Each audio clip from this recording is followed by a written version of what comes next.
আলহামদুলিল্লাহি রাব্বিল আলামিন والصلاة والسلام على نبينا محمد صلوات الله عليه وسلامه وعلى أهله وأصحابه أجمعين أما بعد أيها أخواتي إخواني السلام عليكم ورحمة الله وبركاته.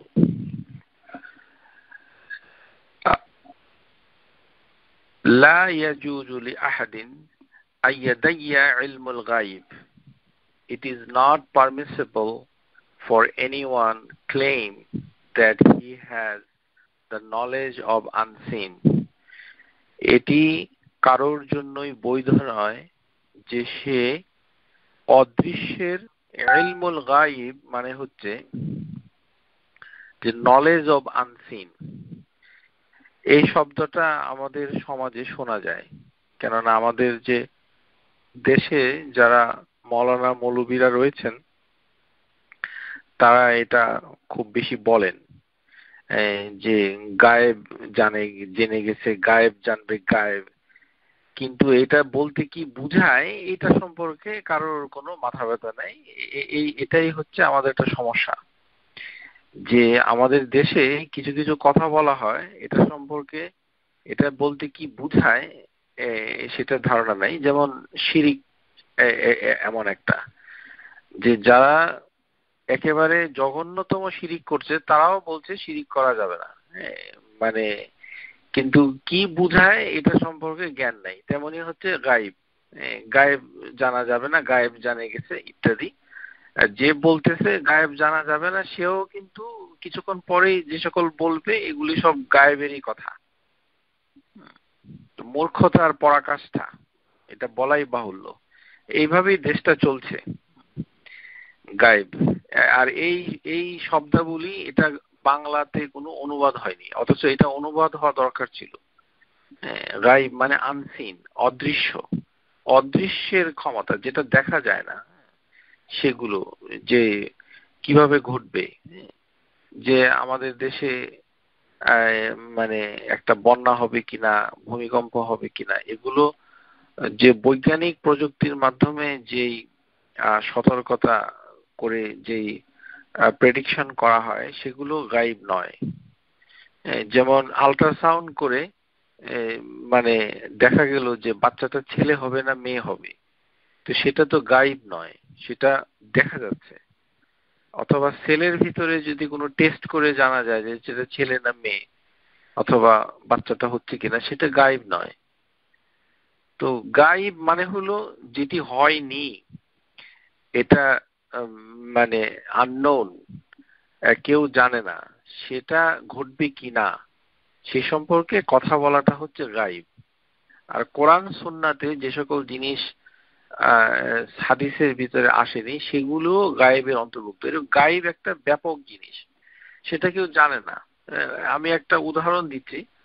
যেমন বাংলাদেশে কোনো মানে ভদ্রলোক ইন্তেকাল করলো, তার কবরে একটা সাপ পাওয়া গেল। আর অমনি বাংলাদেশের হুজুরগুলি মানে যাদের কোনো তাওহীদের জ্ঞান নাই, এটা দুঃখজনক, আমি রাগ করে বলছি, এর কারণ হলো এই সকল কথা শুনলে এবং বিশ্বাস করলে আপনার তো ঈমান নাই, আপনি মরে গিয়ে কোথায় যাবেন? মানে তার তো কোনো ঈমান নাই। যে ধরেন লোকটা খুব অসৎ ছিল, ঘুষখোর, সিনেমা হলের মালিক অথবা পতিতালয়ের মালিক, মানে জঘন্য পাপ কাজে নিয়োজিত ছিল, একজন মুসলিম নামধারী কোনো ব্যক্তি। তার কবরে দুটা সাপ পাওয়া গেল। তো এটার অর্থ কি? এই সাপ কি আল্লাহ তাবারক ওয়া তাআলা তাকে শাস্তি দেওয়ার জন্য পাঠিয়েছেন? ওইটা হচ্ছে আল গাইব। কারণ মৃত্যুর পরে তাকে যে জিজ্ঞাসাবাদ করা হচ্ছে, তাকে যে শাস্তি দেওয়া হচ্ছে, সেটা আল গাইব। এটা আপনি আর আমি দেখি না, এটা কেউ দেখে না, কিন্তু বাংলাদেশে দেখে। কারণ বাংলাদেশে গায়েব বলতে কি বুঝায় এটার কোনো খবর নাই। যেমন গুলিস্তানে যে পকেট মারে সেও বলে ওরে ধর, সবাই বলে ওরে ধর, কে কাকে ধরবে আসলে কোনো লোকই জানে না, সবাই বলে ওরে ধর, চোরও বলে ওকে ধর। এই হচ্ছে আমাদের দেশ এবং এই হচ্ছে আমাদের সংস্কৃতি, আমাদের জ্ঞান। তেমনি শিরিক বলতে যেমন মাইজবান্ডার, ৮ রশি, ৯ রশি, ১০ রশি, সিলেট মাজার, ফুলতলি, যত ধরনের তলি মলি আছে সবাই বলবে যে শিরিক করা যাবে না, অথচ দুনিয়ার শিরিক করে ওরা কুফরিতে নিমজ্জিত, হয়তো ইসলামের গণ্ডি থেকে অনেকাংশে বেরিয়ে গেছে হয়তো, কিন্তু করা যাবে না। তাহলে শিরিকটা করে কে? কেউ করে না। এই কিছুদিন আগে এটা কি যে আল্লাহর যে খাজানা সেটা মানে নবী সাল্লাল্লাহু আলাইহি সাল্লামকে দিয়ে আল্লাহ গেছে গায়েব হয়ে, মানে গান বাজায় এক লোক, মানে আল্লাহ গেছে গায়েব হয়ে। এখানে গায়েব শব্দটা হচ্ছে আল্লাহ ভ্যানিশ হয়ে গেছে, ভ্যানিশ, এটা মানে অদৃশ্য হয়ে গেছে, এই অর্থে গায়েব না। এটা কি অর্থে বলে, মানে অসভ্য মানে সংস্কৃতি। আর এগুলি মানুষ শুনে, এগুলো মানুষ শুনে যে আল্লাহ তাবারক ওয়া তাআলার খাজানা নবী সাল্লাল্লাহু আলাইহি সাল্লামকে দিয়ে আল্লাহ গায়েব হয়ে গেছে, মানে আল্লাহ বলে কিছু নাই দুনিয়াতে, পৃথিবীতে কিছু নাই, এরকম। এই হচ্ছে বাংলাদেশ। খালি নামাজ পড়লে তো কাজ হবে না, এটা কি বলতে কি বোঝায় সেটা আপনাদের বুঝতে হবে। আমার উপরে রাগ করলে কাজ হবে না, আপনি আসলে জানেন না, তো যেহেতু জানেন না সুতরাং আপনি জিনিসটা বুঝছেন না, অথচ এটি ইমানের দাবি। আল গাইব এটি অদৃশ্য, যেগুলো কোরআন সুন্নাতে অদৃশ্য করা হয়েছে সেগুলো গাইবের একটি অংশ। যেমন খুবই জ্বলন্ত উদাহরণ হচ্ছে যে কবরের আযাব, কবরের যে এখন কবরের ভিতরে যদি সাপ পাওয়া যায় অথবা আগুন ধরতে থাকে, সেই আগুন সেই সাপ শাস্তির জন্য ওখানে পাঠানো হয়নি, কেননা এটা আল গাইব। এরকম, কেননা মৃত্যুর পরে তার কিভাবে তার জিজ্ঞাসাবাদ করা হচ্ছে, তাকে শাস্তি দেওয়া হচ্ছে না পুরস্কৃত করা হচ্ছে, জান্নাত থেকে তার নিয়ামা গুলো তার কবরে কিভাবে আসছে, সেগুলো আমরা দেখি না, এটা আল গাইব। এটা হচ্ছে আল গাইবের একটি মানে কনক্রিট উদাহরণ দিয়ে বললাম। এছাড়াও অনেক বিষয় আল গাইবের অন্তর্ভুক্ত। যেমন কোনো কিছু হলেই কি বাংলাদেশে টঙ্গী ইজতেমায় একবার ঝড় হলো, খুব ঘূর্ণিঝড়, ওখানে কিছু মানুষ মারা গেল। তো টঙ্গী ইজতেমায় যারা যায় ওই তথাকথিত দাওয়াতি দল, তারা বলল যে বাংলাদেশের মানুষ যেহেতু দাওয়াতি কাজ করে না, ওই কারণে ওখানে ঝড় পাঠিয়েছে আল্লাহ। এটা হচ্ছে গায়েবের খবর জেনে যাওয়া। এগুলি হচ্ছে, এগুলো বললে যদি কেউ আল গাইবুন লা, এটা ভালো করে বুঝতে হবে, যেটা তাকদীর এর একটি বিরাট অংশ হচ্ছে আল গাইব, অদৃশ্য, যেটি আল্লাহ ছাড়া কেউ জানে না। এটা জিনিসটা কি বুঝতে হবে। মানে আমরা, আমাদের সমস্যা হলো কি, আমরা কি একটু বুঝে বাসায় পরোটা ভাজি খাই, হঠাৎ করে বাংলাদেশের মসজিদের এক হুজুর স্বপ্ন অথবা কিছু একটা বললে পাঠাইলো, এমনি নাচা শুরু হয়ে গেল, এই এখন হচ্ছে চলতেছে স্বপ্ন অথবা অন্য কিছু। সে যে আল গাইব বলছে সেটা তারা বুঝতে পারছে না, কেননা ওটা হুজুরও বুঝে না, আর হুজুরের পিছনে যারা নামাজ পড়ে তারাও বুঝে না। সুতরাং কেউ যেহেতু বুঝে না, সুতরাং সবাই হচ্ছে গায়েব জানা যাবে না, কিন্তু বলতেছে গায়েবের কথাই বলতেছে। জান্নাত জাহান্নাম এগুলিও আল গাইব। পরকাল, বারজাখ, মৃত্যুর পরে কি হচ্ছে, পরকাল যেটা, জান্নাত কিভাবে, জাহান্নাম কিভাবে, এগুলি আল গাইব। এটা আমরা দুনিয়াতে মানুষ এটা দেখতে পাচ্ছে না, কিন্তু নবী সাল্লাল্লাহু আলাইহি সাল্লাম দেখতে পাচ্ছেন, জানতে পারছেন, এবং দেখে তিনি আমাদেরকে বলছেন, সেটি ভিন্ন প্রসঙ্গ। আল্লাহ তাবারক ওয়া তাআলা যতটুকু অদৃশ্যের খবর নবী সাল্লাল্লাহু আলাইহি সাল্লামকে দিয়েছিলেন সেটা আমাদেরকে তিনি জানিয়েছেন, এর বাইরে আর কিছু নেই। যেমন আদম আলাইহিস সালাম এবং মুসা আলাইহিস সালাম তাকদীর এর সাথে যে বোঝাপড়া করছিলেন, সেই কথোপকথন হয়েছিল, সেটি আল গাইব। এটা আমরা দেখি না, এটা নবী সাল্লাল্লাহু আলাইহি সাল্লামকে জানানো হয়, এরকম বিষয়টি এরকম। তো আল গাইব, তো যিনি বলবে এটা, যদি কেউ বলে যে এটার জ্ঞান কেউ অর্জন করেছে, এটা সমাজে মাঝে মাঝে আসে যে আমাদের গ্রামে একজন পরহেজগার মহিলা আছে, তিনি শুয়েছিলেন, হঠাৎ করে স্বপ্নে দেখলেন যে সাদা আলখাল্লা পরা পাগড়িওয়ালা আতর গোলাপ লাগিয়ে ওই মহিলাকে বলেছে যে তুমি ওই গাছের নিচে যাও, একটা আম পাওয়া যাবে। অমনি সবাই নামাজ সবাই মহিলার কাছে ছুটলো যে তার কাছে মানে এই কিছু একটা আছে। এই ধরনের কথা যিনি বলবে, মানে এই যে কোনো কথা, বাংলাদেশে ঘূর্ণিঝড় হবে, বাংলাদেশে জলোচ্ছ্বাস হবে, আরে এরকম তো বন্যা মক্কা মুকাররমায় হয়েছে। 1943 সালে একটা বন্যা হয়েছিল। সে বন্যা মানে মসজিদুল হারামের ভিতরে পানি জমেছিল, মানুষ সাঁতরাতে হতো, এই মানে কাবার চারপাশে সাঁতরিয়ে তাওয়াফ করেছে। তো ওইটা কে দাওয়াতি কাজ করে নাই? ওইটা কার দোষের কারণে হয়েছে?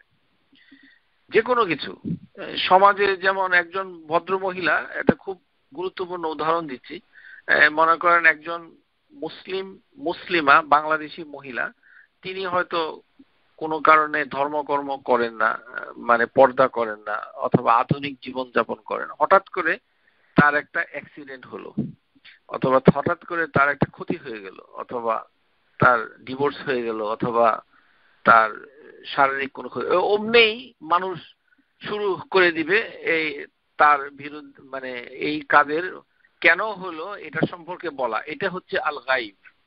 এটা যিনি বলছেন তার ঈমান চলে যাবে। কারণ আপনি কিভাবে জানলেন যে এই অন্যায় কাজ করার জন্য তাকে আল্লাহ এটা শাস্তি দিয়েছে? এটা আপনি বুঝলেন কিভাবে? এটা তো ওহী ছাড়া জানার কথা না, আপনি বুঝলেন কিভাবে? আর আরেকজন ব্যক্তি কি করে, উনি দাওয়াতি কাজ করে। কিসের দাওয়াতি কাজ করে সেটা আলোচনা করছি না। তারপরে কি করে, উনি ডাক্তার, উনি টাকা পয়সা কামাই করে। তো বলে যে উনি দুনিয়াও পাইছে, আখিরাতও পাইছে। উনি দুইটাই কিভাবে পাইলো এটা আপনি জানেন কিভাবে? হাউ? এই যে ভবিষ্যৎবাণী করা মানুষ সম্পর্কে, মানুষের প্রভাব প্রতিপত্তি, ঘটনা সম্পর্কে, কোনো জিনিস ঘটছে এটা সম্পর্কে যখন আপনি মন্তব্য করেন, যেটার প্রমাণ আপনার কাছে নেই, যেটা বস্তুগত মানে প্রমাণ আপনি পেশ করতে পারবেন না যে এই কারণে হচ্ছে, এই কারণে হচ্ছে না, তখনই এটি গায়েব দাবি করার শামিল। এটা ব্যক্তি বিশেষে করা যাবে না। আপনি নিজের শিক্ষার জন্য আপনি নিজেকে বলতে পারেন যে আমি নিশ্চয়ই গুনার কাজ করেছি, এই কারণে আল্লাহ আমাকে একটা শাস্তি দিয়েছে। এটা আপনার জন্য ঠিক আছে, কারণ আপনার জন্য এটা হচ্ছে ইবরা, এটা শিক্ষা। সেটা আপনি অন্যকে বলতে পারবেন না, কারণ অন্যকে বলতে গেলে আপনার ইলমুল গায়ব জানতে হবে কি কারণে। নবী সাল্লাল্লাহু আলাইহি সাল্লাম থাকতে হবে, নাহলে আপনি কিভাবে জানেন? আপনি বলবেন আল্লাহ ভালো জানে, আমি জানি না। কি থেকে আমাদের বাংলাদেশের গুলিস্তানে আমরা ছোটবেলায় একটা বই দেখতাম, কি করিলে কি হয়, সুলাইমান, লম্বা একটা দাড়িওয়ালা লোক, কি করিলে কি হয়, ওই আসরের নামাজে ঘর ঝাড়ু দিলে গরিব হয়ে যাবে, চাকরি চলে যাবে, ভাঙা আয়নায় মুখ দেখলে মানে এই পিছন ফিরে ডাক দিলে, অফিসে গেলে মানে অফিসের বস রাগ করবে, বিবাহর সময় যদি ডেট চেঞ্জ করা হয় তাহলে বিয়ে ভেঙে যাবে। এগুলি হচ্ছে আল গাইব। এগুলো যিনি দাবি করবে যে সে এটা বলছে, ওমান আদ্দা আল ফাকাদ কাফারা, যে ব্যক্তি দাবি করবে যে সে এই আনসিন, অদৃশ্য, এটা গায়েব গায়েব বললে হবে না, এটা বুঝতে হবে। প্রিয় শ্রোতা, আপনাদের সবার স্বার্থের জন্যই আমি জিনিসটা খুলে মেলে বলছি। তো এই যে বিভিন্ন ঘটনা ব্যক্তি জীবনে, সমাজ জীবনে, জাতীয় জীবনে হচ্ছে, এটাকে এভাবে কোনো ভৌত ফিজিক্যাল এক্সাম্পল ছাড়া ওষুধ কিভাবে কাজ করে সেটা তো ল্যাবরেটরিতে মানে কি বলে প্রমাণ করা হয়েছে, এটা তো আল গাইব নয়। আবহাওয়া সংবাদ, সেটা পার্সেন্টেজ দিয়ে আবহাওয়া থেকে স্যাম্পল নিয়ে তারপরে স্যাটেলাইট থেকে পিকচার নিয়ে সেটা বলে, এটা আল গাইব নয়। ডাক্তার যখন ক্যান্সার রোগীকে বলে যে এত শতাংশ তার মানে এত দিনের ভিতরে এত শতাংশ বেঁচে থাকবে, এটি আল গাইব নয়, এটি হচ্ছে পরিসংখ্যানের উপর ভিত্তি করে একটা পার্সেন্টেজ, এটা একটা প্রেডিকশন, প্রবাবিলিটি, স্ট্যাটিস্টিক্যাল একটা বলে যে 98% এই ওষুধটা কোভিড প্রতিরোধ করবে, কিন্তু 2% বাদ আছে, হতে পারে এরকম। তো ব্যক্তি জীবনে আমরা সবাই এগুলো বলতে করতে অভ্যস্ত। নামাজ পড়ছেন, রোজা রাখছেন, হজ করছেন, যাকাত করছেন, কিন্তু মুখের কথা আনলিমিটেড।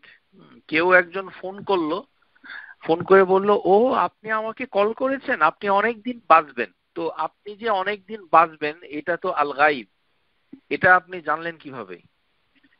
কেননা আল্লাহ তাবারক ওয়া তাআলা এটি তাকদীরে লিখে রেখেছেন যে সে কতদিন বাঁচবে, এবং সেটি মালাকাল আরহাম জরায়ুর ফেরেশতা লিখে রেখেছে। ওটা তো আল্লাহ তাবারক ওয়া তাআলা মুখফি করে রেখেছেন, গোপন রেখেছেন। তো আপনি সেটা জানলেন কিভাবে? মানে আপনাকে কল করলো অমনি আপনি জেনে গেলেন? এগুলি হচ্ছে আল গাইব। এগুলো করলে কি হবে আসুন সেটা আগে জেনে নিই, কারণ এটা তাকদীরের একটি বিশেষ অ্যাপ্লাইড ব্যবহারিক দিক। মানে আদ্দা হু ফাকাদ কাফারা, যে ব্যক্তি বলল যে আপনি গাইবের খবর জানেন, নলেজ অফ আনসিন, সে ডিসবিলিভার, সে কুফরি করলো। লা ইয়াজুজ লি আহাদিন আন ইয়াতাকিদ আন ইয়াতাকিদা আহাদান ইয়ালামুল গাইব ওয়া মান ইয়াতাকাদ যালিকা ফাকাদ কাফারা। মানে কোন ব্যক্তি যদি দাবি করে যে আমি এই অদৃশ্যের কথাটা জানি, গাইব জানি, উনি বাঁচবে, উনি মরে যাবে, তারপরে ওনার কোনো বিয়ে হবে না, ওনার এই অপরাধের কারণে শাস্তি হয়েছে, এই হয়েছে, সেই হবে, এই হচ্ছে, এগুলো যদি বলে, দাবি করে যে উনি স্বপ্ন থেকে, অথবা উনি খুব পরহেজগার, ওনার কাছে জিন আসে, তারপরে উনি জেনে যায়, এটা যে দাবি করবে সেটি হচ্ছে কুফরি।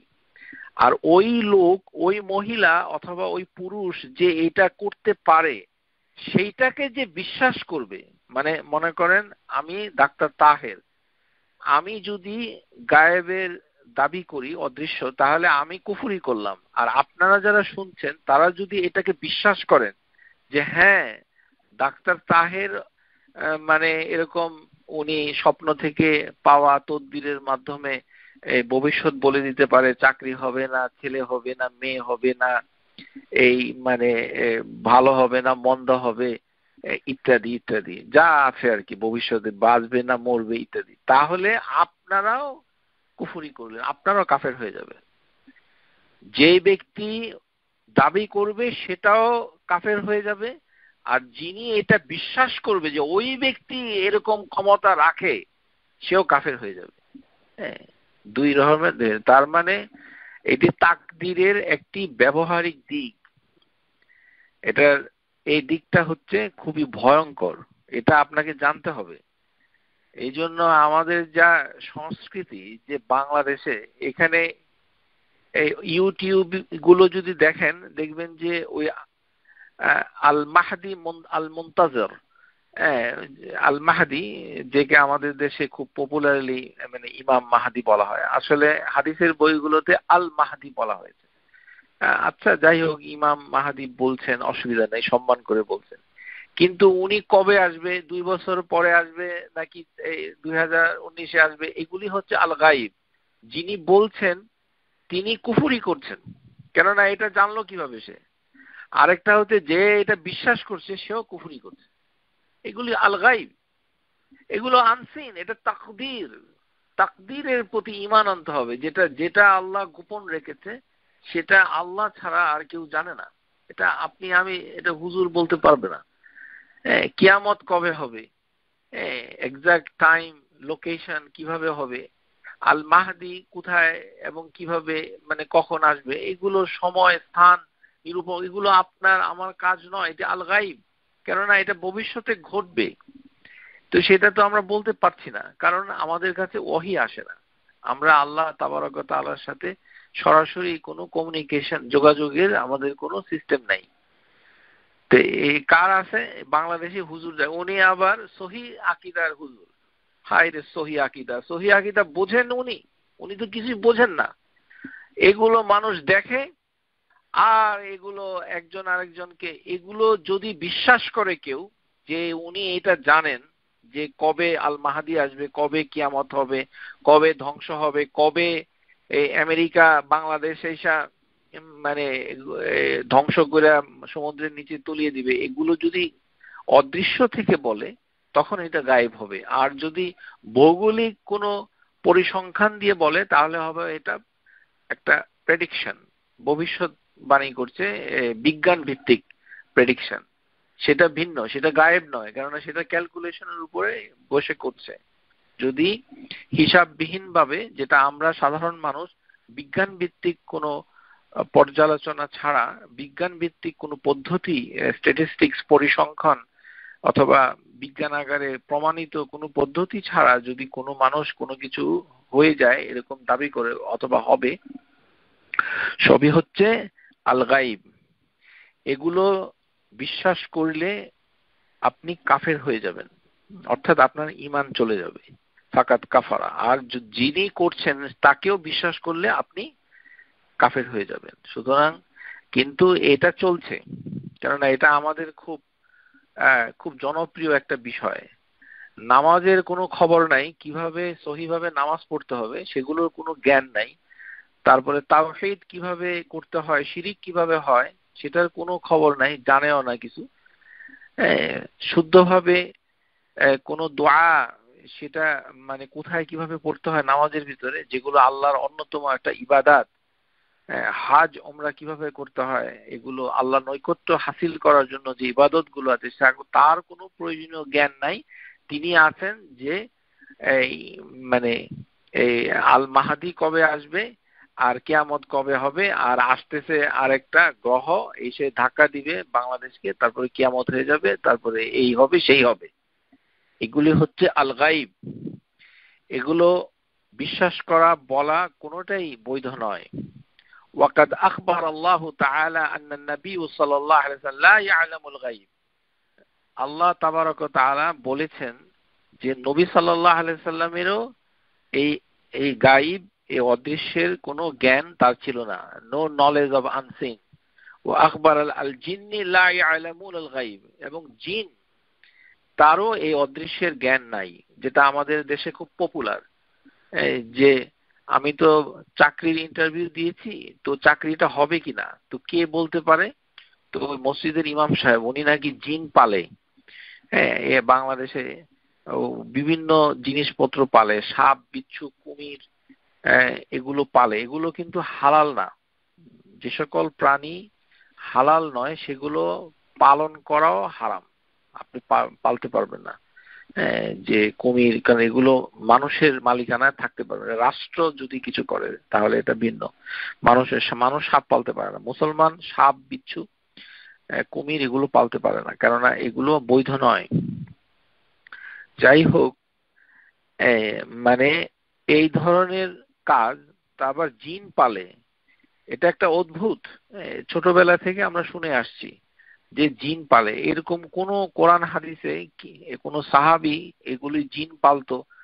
জিন পাললে সে জিনকে মানে খাবার দেয় কিভাবে? তারপরে তার যে পালছে এটা কতটুকু সত্য? সে মিথ্যা কথা বলছে, অথবা সে মানুষকে ধোঁকা দিচ্ছে। আর সবচেয়ে বড় কথা হচ্ছে সে আপনাকে ভবিষ্যৎ বলে দিচ্ছে যে এই বিয়েটা হবে কি হবে না, এই বিয়েটা নষ্ট হয়ে যাবে, এই বিয়েটা ভালো হবে না, এটা ভালো হবে, এই চাকরিটা ভালো হবে না, এই ধরনের গায়েব বলে দিচ্ছে, জিন তাকে বলছে। এটাও বৈধ নয়, বিশ্বাস করলে কাফের হয়ে যাবে, আর যিনি বলবেন তিনিও কাফের হয়ে যাবেন। আল জিন্নু লা ইয়ালামুন আল গায়ব লিয়াকুল, যে যে জিন যে প্রজাতি রয়েছে আল্লাহ তাবারক ওয়া তাআলার যে একটি সৃষ্টি জিন, সেই জিন কখনোই আনসিন জানে না। আল্লাহ তাবারক ওয়া তাআলা বলছেন, কুল লা ইয়ালামু মান ফিস সামাওয়াতি ওয়াল আরদ আল গায়বা ইল্লাল্লাহ। যে হেভেন এবং পৃথিবী এর ভেতরে কারোই এই আনসিন জানা মানে জানে না একমাত্র আল্লাহ ছাড়া। কথাটা শুরু হয়েছে লা ইয়ালামু ইল্লাল্লাহ, একমাত্র আল্লাহ, যেমন লা ইলাহা ইল্লাল্লাহ। তার মানে হচ্ছে যে এই হেভেন এবং পৃথিবীতে কেউ কেউ একটু এদিক সেদিক অল্প একটু জেনে যেতে পারে, কিন্তু চূড়ান্তভাবে সে জানবে না, চূড়ান্তভাবে জানবে না। একটু জেনে যাওয়া, পুরো জানা যাওয়ার ভিতরে পার্থক্য হচ্ছে যে প্রকৃতভাবে সত্যিকার অর্থে ইন অ্যাবসলিউট টার্ম জানবে না একমাত্র আল্লাহ ছাড়া। জিন কখনোই জানতে পারে না। এর কারণ হচ্ছে যে আল্লাহ তাবারক ওয়া তাআলা কোরআনুল কারীমে সুলাইমান আলাইহিস সালামের কিচ্ছা তিনি বর্ণনা করেছেন। ফালাম্মা কাদাইনা আলাইহিল মাউতা মা দাল্লাহুম আলা মাউতিহি ইল্লা দাব্বাতুল আরদি তাকুলু মিন সাআতাহু ফালাম্মা খারাজা খাররা তাবায়্যানাতিল জিন্নু আন লাউ কানু ইয়ালামুনাল গায়বা মা লাবিসু বিল আযাবিল মুহিন। যে আল্লাহ তাবারক ওয়া তাআলা তিনি বলছেন যে যখন আমি সুলাইমান আলাইহিস সালাম ফালাম্মা কাদাইনা আলাইহিল মাউতা, যখন আমি মৃত্যুটাকে নির্ধারিত করে দিলাম, আদেশ পাঠালাম, মৃত্যুর আদেশ, মা দাল্লাহুম আলা মাউতিহি, এবং মানে তখন যে জিন কেউ এটা জানতো না, কেউ জানতো না, এবং এই মৃত্যুটা হয়েছিল শুধু একটা পোকা, দাব্বাতুল আরদ, মাটির পোকা, যে ঘন পোকা তার লাঠিটাকে খেয়ে ফেলেছিল। যখন সুলাইমান আলাইহিস সালামের মৃত্যু হয়েছে সে লাঠি ভর দিয়ে ঠায় দাঁড়িয়েছিলেন, জিনরা বুঝতে পারেনি যে তার মৃত্যু হয়েছে, কিন্তু তিনি লাঠির সাহায্যে দাঁড়িয়েছিলেন। লাঠিটা যখন ঘুন পোকায় খেয়ে নিঃশেষ করে দিল তখন তিনি তার দেহটা, সুলাইমান আলাইহিস সালামের দেহটা ধপাস করে পড়ে গেল মাটির উপর। তখন জিনরা বুঝতে পারলো যে সুলাইমান আলাইহিস সালাম মরে গেছে, মৃত্যুবরণ করেছে। তাহলে বোঝা গেল যে জিন এটি জানতে পারে না, আনলাউ কানু ইয়ালামুনাল গায়ব। তাহলে এখানে গায়েব কোন জিনিসটা, যে কখন সে মরবে, এটি আল্লাহ বলেছেন। আল্লাহ, ভালো করে একটু শেখার চেষ্টা করুন ইনশাআল্লাহ। তাকদীর এটা ভাগ্য নয়, তাকদীর এর অর্থ হচ্ছে তাকদীর।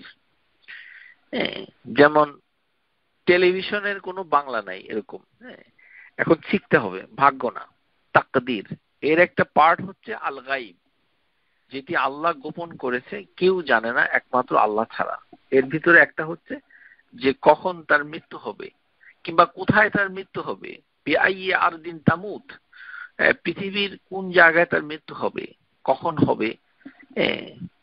তো টেলিফোনে অথবা কারোর দেখা হলে আপনি অনেকদিন বাঁচবেন, ও আপনি এসেছেন, ও আপনি ফোন করেছেন, ও আপনি অনেকদিন বাঁচবেন, এইটা বলে না। এরকম একটা লোক মহিলা পুরুষের ভিতরে বাংলাদেশে খুঁজে বের করাটাই একটা কঠিন কাজ। অর্থাৎ বিজ্ঞাপন দিয়েও পাওয়া যাবে কিনা মানে সন্দেহ। মানে আমাদের দেশের যে মানুষের ইমানের যে অবস্থা, এটা মানে কত গুরুতর, তারা দুনিয়াতে থাকতে বুঝতে পারছে না, কবরে গেলে বুঝতে পারবে অবস্থা কি হচ্ছে। দেখা হলো চক্ষু মেলিয়া, অমনি আপনি বলে দিলেন যে আপনি অনেকদিন বাঁচবেন। আপনি কি বাঁচা মরার দায়িত্ব নিয়েছেন? মানে মানে how do you know that he will alive more than you thought? আউযুবিল্লাহি মিনাশ শাইতানির। এটি হচ্ছে আল গায়ব জানার দাবি করা। কেননা এখানে আল্লাহ তাবারক ওয়া তাআলা বলছেন লাউ কানু ইয়ালামুনাল গায়বা, কার উদ্দেশ্যে বলছেন? জিনদের উদ্দেশ্যে বলছেন। কেন? যখন আল্লাহ তাবারক ওয়া তাআলা ফালাম্মা কাদাইনা আলাইহিল মাউতা, আল্লাহ যখন মৃত্যু পাঠালেন সুলাইমান আলাইহিস সালামকে, তারা বুঝতে পারল না।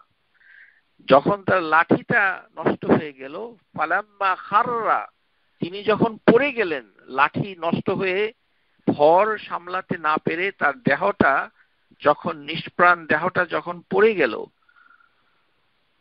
তাবায়্যানাতিল জিন্নু, তখন জিনদের সামনে পরিষ্কার হয়ে গেল মা লাবিসুল আযাবিল মুহিন। এবং এভাবেই মানে আল্লাহ তাবারক ওয়া তাআলা যে তিনি they would not have stayed in the humiliating torment. যাই হোক, এখানে আমরা যেটা বুঝতে পারছি সেটি হচ্ছে যে কোনো ব্যক্তি যদি দাবি করে সে গায়েব জানে, অর্থাৎ তার মানে হচ্ছে যে তাকদীরের প্রতি তার কোনো ঈমান নাই, ফাহুয়া কাফির। ওয়া মিন সাদ্দাকা ইয়াদাইয়া ইলমুল গায়ব ফাইন্না কাফির। আর যে ব্যক্তি বলবে যে উনি যে বলতে পারে, এটা আমি বিশ্বাস করি কারণ তিনি খুব পরহেজগার। বাংলাদেশে আরেকটা কি শব্দ আছে, উনি কামেল। কামেল, এই এ মে দিয়ে কোনো উচ্চারণ আরবি শব্দে নাই, এটা প্রথমে জানতে হবে। এটা উর্দুওয়ালাদের কাছ থেকে আসছে, কামেল না, কামিল। কামিল মানে পরিপূর্ণ, তামাম। এটাতে কি বোঝায়? I don't know. শব্দ দিয়ে ধোকা দিচ্ছে, ইয়েস নো ভেরি গুড এর মতো। যে মূর্খ ব্যক্তি যাকে থানায় ধরে নিয়ে গেছিল, বলেছে যে আপনি কি দোষী, বলে যে ইয়েস, বলে যে আপনাকে আটকে রাখবো, ভেরি গুড, তারপরে যে জেলে আটকে রাখি, থ্যাংক ইউ, এরকম না বুঝে, ইংরেজি বুঝছে না, আন্তাজি ব্যবহার করছে। এমন হচ্ছে কামেল, উনি খুব কামেল লোক। কামেল বলতে কি বুঝেন? কামিল মানে পরিপূর্ণ হওয়া, মানে উনি পরিপূর্ণ। পরিপূর্ণ অফ হোয়াট? শয়তানিতে পরিপূর্ণ, শয়তানের কর্মকাণ্ডে উনি পরিপূর্ণতা লাভ করেছে, এটাই বলাই বাহুল্য। কারণ তিনি অদৃশ্যের কথাটা বলে দিচ্ছেন আর আপনার ঈমান নষ্ট করে দিচ্ছে। আমাদের সবার ঈমানের 12টা বাজিয়ে তার 12টা যে বেজেছে সেটা পরের কথা, কিন্তু আমাদের আপনার যে ঈমানটার সর্বনাশ হয়ে গেল সেটা আপনার কোনো খবর নাই। ঈমান হচ্ছে মানুষের সবচেয়ে অমূল্য ধন। মৃত্যু তো হবেই, কিন্তু ঈমান হারা হয়ে যদি মরে যান তাহলে অবস্থাটা হবে কি? হ্যাঁ, কিছুই কাজে আসবে না। না কাজে আসবে আপনার রোজা, না কাজে আসবে আপনার সালাত, কিছুই কাজে আসবে না। সমস্ত আমলগুলো নষ্ট হয়ে যাবে। আপনাকে ঈমানকে সংরক্ষণ করতেই হবে, এবং এটি সার্বক্ষণিক ফরজ, সার্বক্ষণিক উজুব, 24 আওয়ার্স। এটা বিশ্বাস রাখতে হবে, ইতিকাদ এটা রাখতে হবে জানার জন্য। ওকে, যাই হোক, যে তার মানে আমরা যেটা বলতে চাচ্ছি যে আল্লাহ তাবারক ওয়া তাআলা এটি কোরআনুল কারীমে আয়াত নাজিল করে দিয়ে বলেছেন যে এটি কেউ দাবি করতে পারবে না একমাত্র আল্লাহ ছাড়া। এটি আরেকটা হচ্ছে যে আল্লাহ তাবারক ওয়া তাআলা যেটা বলছেন এটা করলে কাফের হবে কেন? এটা করলে কাফের হবে কেন? কারণ হচ্ছে যে আল্লাহ তাবারক ওয়া তাআলা বলেন, আলিমুল গায়বি ফালা ইউযহিরু আলা গায়বিহি আহাদা। যে আলিমুল গায়বি, আল্লাহ তাবারক ওয়া তাআলা এটা মানে যে এটা কারোর দিকে তিনি এটাকে প্রকাশ করেননি। None in the heaven and the earth knows গায়ব except Allah. কারণ তারা এটা ধারণ করতে পারবে না যে কখন তারা মানে মানে এটা জানবে, রেজারেক্টেড হবে। এরকম বিভিন্ন আয়াতের মাধ্যমে আল্লাহ তাবারক ওয়া তাআলা বলে দিয়েছেন। নবী সাল্লাল্লাহু আলাইহি সাল্লামকে বলেছেন যে হে রাসূল আপনি বলুন, লা আকুলু লাকুম ইনদি খাযাইনুল্লাহি ওয়ালা আ'লামুল গায়বা ওয়ালা আকুলু লাকুম ইন্নী মালাকুন ইন আত্তাবিউ ইল্লা মা ইউহা। যে আপনি বলুন যে আমি বলি না যে লা আকুলু লাকুম ইনদি খাযাইনুল্লাহ, আল্লাহর যে ট্রেজার, আল্লাহর যে খাজানা, যে ট্রেজার, যে সমুদয়, যে অদৃশ্যের যে ভান্ডার, সেটার চাবি আমার কাছে নাই, আমি তোমাদেরকে বলতে পারবো না। কে বলছে? আল্লাহ তাবারক ওয়া তাআলা নবী সাল্লাল্লাহু আলাইহি সাল্লামকে বলে দিচ্ছেন যে হে মুহাম্মদ আপনি বলে দিন যে আমি তোমাদেরকে বলতে পারবো না, আল্লাহর খাজানা সম্পর্কে বলতে পারবো না। কারণ আমি মানে আনসিন, যেটা গায়ব সেটা আমি জানি না। লা আকুলু লাকুম ইনদি খাযাইনুল্লাহি ওয়ালা আ'লামুল গায়বা, আমি অদৃশ্য সম্পর্কে জানতে পারি না। ওয়ালা আকুলু লাকুম, আমি বলছি না যে আমি এটার মালিক হয়ে গেছি। যে এখন দেখা যায় যে যারা উমরা করতে যান, যে মদিনাতে নবী সাল্লাল্লাহু আলাইহি সাল্লামের কবরের কাছে ধাক্কাধাক্কি, তারপরে হুড়াহুড়ি করে, এই বেশিরভাগ লোক হচ্ছে আমাদের পাক ভারত, এই বাঙ্গালাদেশ, আমাদের প্রিয় বাঙ্গালা, আর আমাদের যারা যারা যাদেরকে আমরা অনুসরণ করি এই উর্দুওয়ালা প্রতিবেশী দুটি দেশ, এই 3 দেশের নাগরিকদের দৌরাত্ম্য দেখার মতো। কারণ এদের ধারণা হচ্ছে যে নবী সাল্লাল্লাহু আলাইহি সাল্লামের কাছে খাজাউল্লাহি তাআলার চাবিকাঠি, মানে চাকরি টাকরি, তারপরে পরকালে সাফা, উনি যে আপনার জন্য সাফা করবে, এগুলো ওনার কাছেই চাইতে হবে। এই কারণে তার কবরের কাছে গিয়ে দাঁড়িয়ে থাকে, কিলাকিলি করে, ধাক্কাধাক্কি করে। এগুলি যদি করে তাহলে সে মনে করছে যে নবী সাল্লাল্লাহু আলাইহি সাল্লাম সেটার মালিক। অথচ আল্লাহ তাবারক ওয়া তাআলা এখানে পরিষ্কার করে বলছেন যে হে রাসূল আপনি বলে দিন, ও আকুলু লাকুম ইন্নী মালাকুন, হ্যাঁ, যে আমি এগুলোর মানে কোনো কিছুই মানে মালিক নই, আমি ফেরেশতা নই, আমি ফেরেশতা নই। আর কি মালাকুন, ফেরেশতা নই।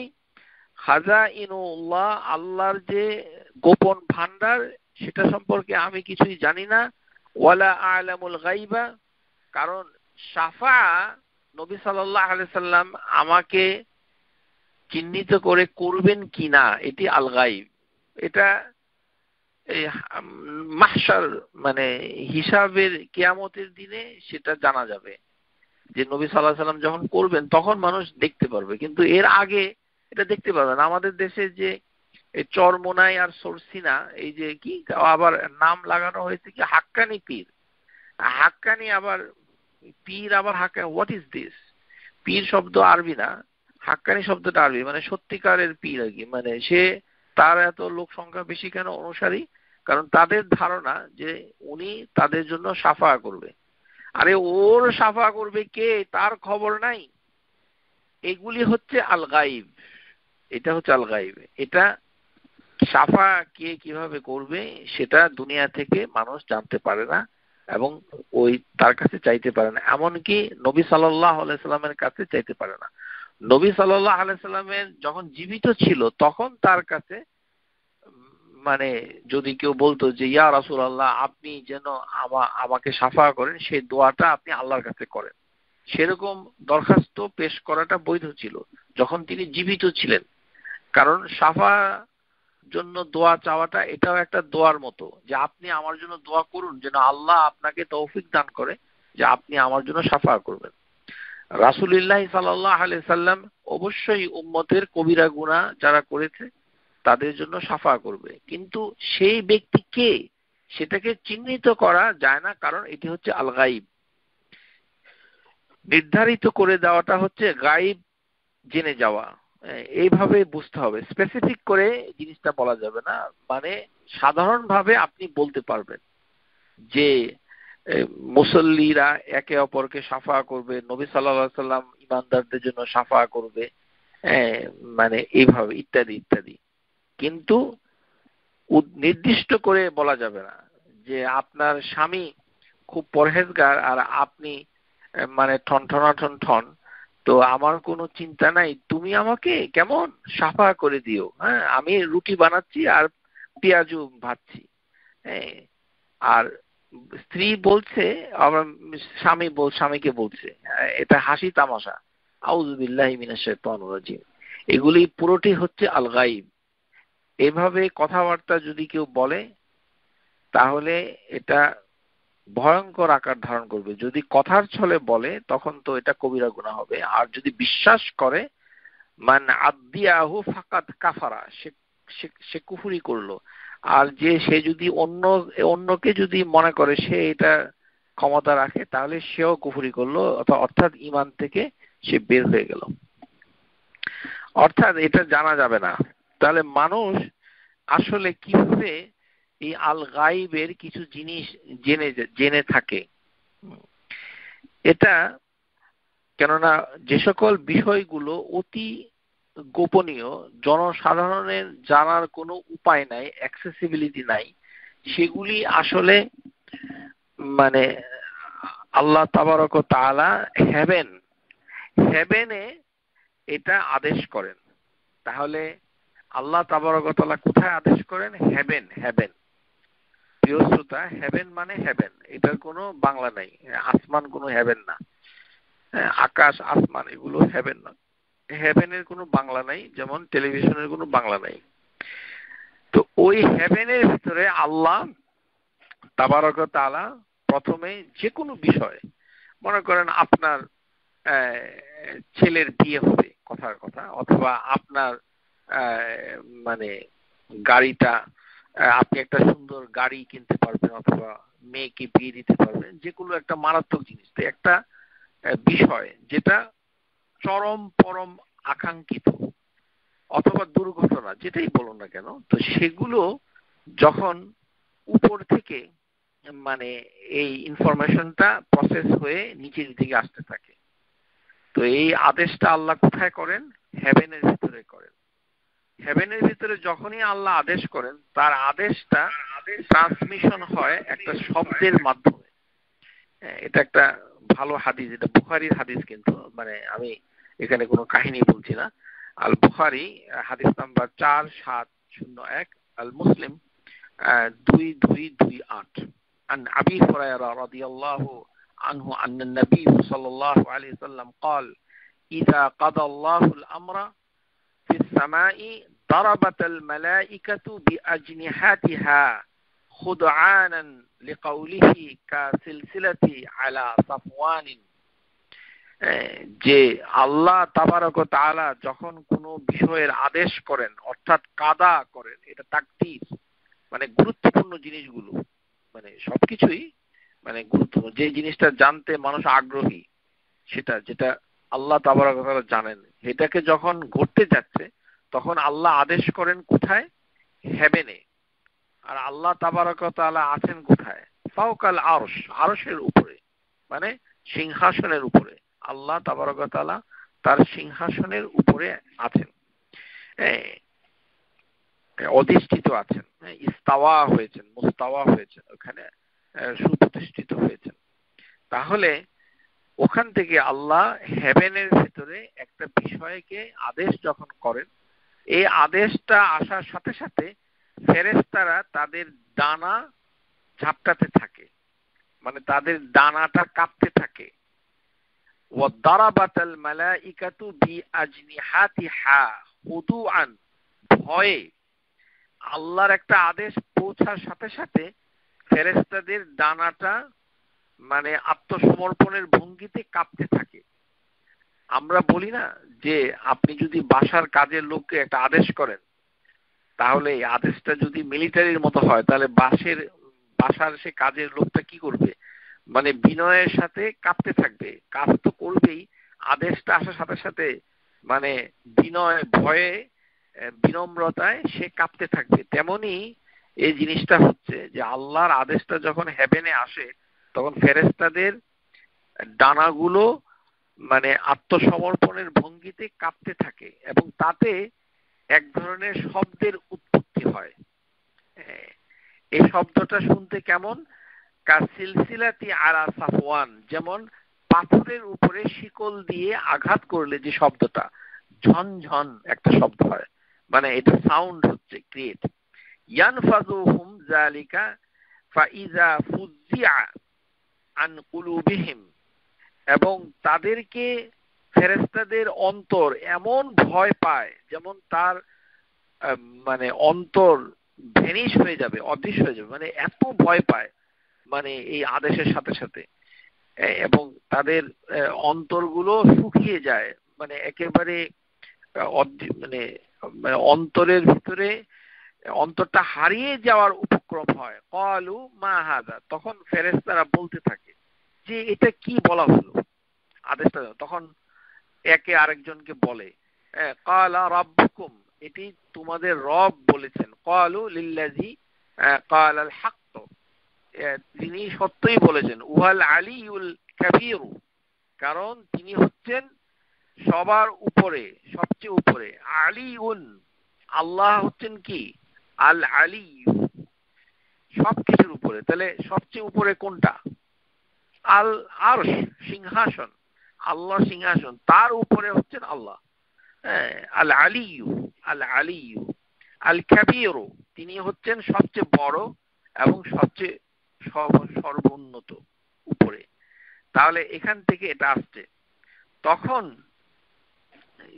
মানে যারা এটা হৃদয় দিয়ে বুঝতে পারে, বা ইয়াসমাউহা মুস্তারিকু সামঈ, মুস্তারিকু সামঈ হাকাযা ওয়াহিদুন ফাওকা আখরা ওয়া ওয়াসাফা সুফিয়ানু আহাদ বিয়াদিহি ফাররাজা বাইনা আসাবি'i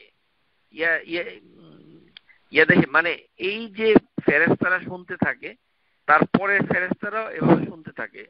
মানে সুফিয়ান নামে একজন বর্ণনাকারী, সে তার হাত দিয়ে দেখিয়েছে যে একটি হাতের উপরে আরেকটি হাত রেখে রেখে বলছে যে এইভাবে ফেরেশতাদের বিভিন্ন শ্রেণী একের পর এক পরম্পরায় জানতে থাকে ফারুব্বামা আদরাকা শাহাব, এবং এটি নামতে নামতে মানে একেবারে নিচের দিকে চলে আসে। মানে এটা একেবারে পৃথিবীর কাছে চলে আসে। তো তার মানে হচ্ছে হাদিসটাতে যেটা বোঝা যাচ্ছে যে আল্লাহ তাবারক ওয়া তাআলা যখন কোনো জিনিসের আদেশ করেন তখন একটা শব্দ তরঙ্গের সৃষ্টি হয়। সেটি হচ্ছে পাথরের উপরে শিকল মারার মতো ঝনঝন একটি শব্দ। সেই শব্দে ফেরেশতাদের অন্তর উবে যাওয়ার উপক্রম হয়। তখন তারা একে অপরের সাথে কথা বলতে থাকে, আল্লাহর প্রশংসা করে সেটাকে চিহ্নিত করতে পারে। তখন তারা পরম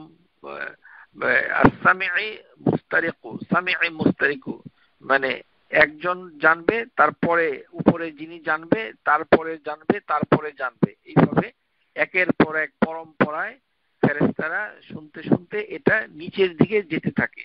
কোন দিকে যেতে থাকে? পৃথিবীর দিকে যেতে থাকে।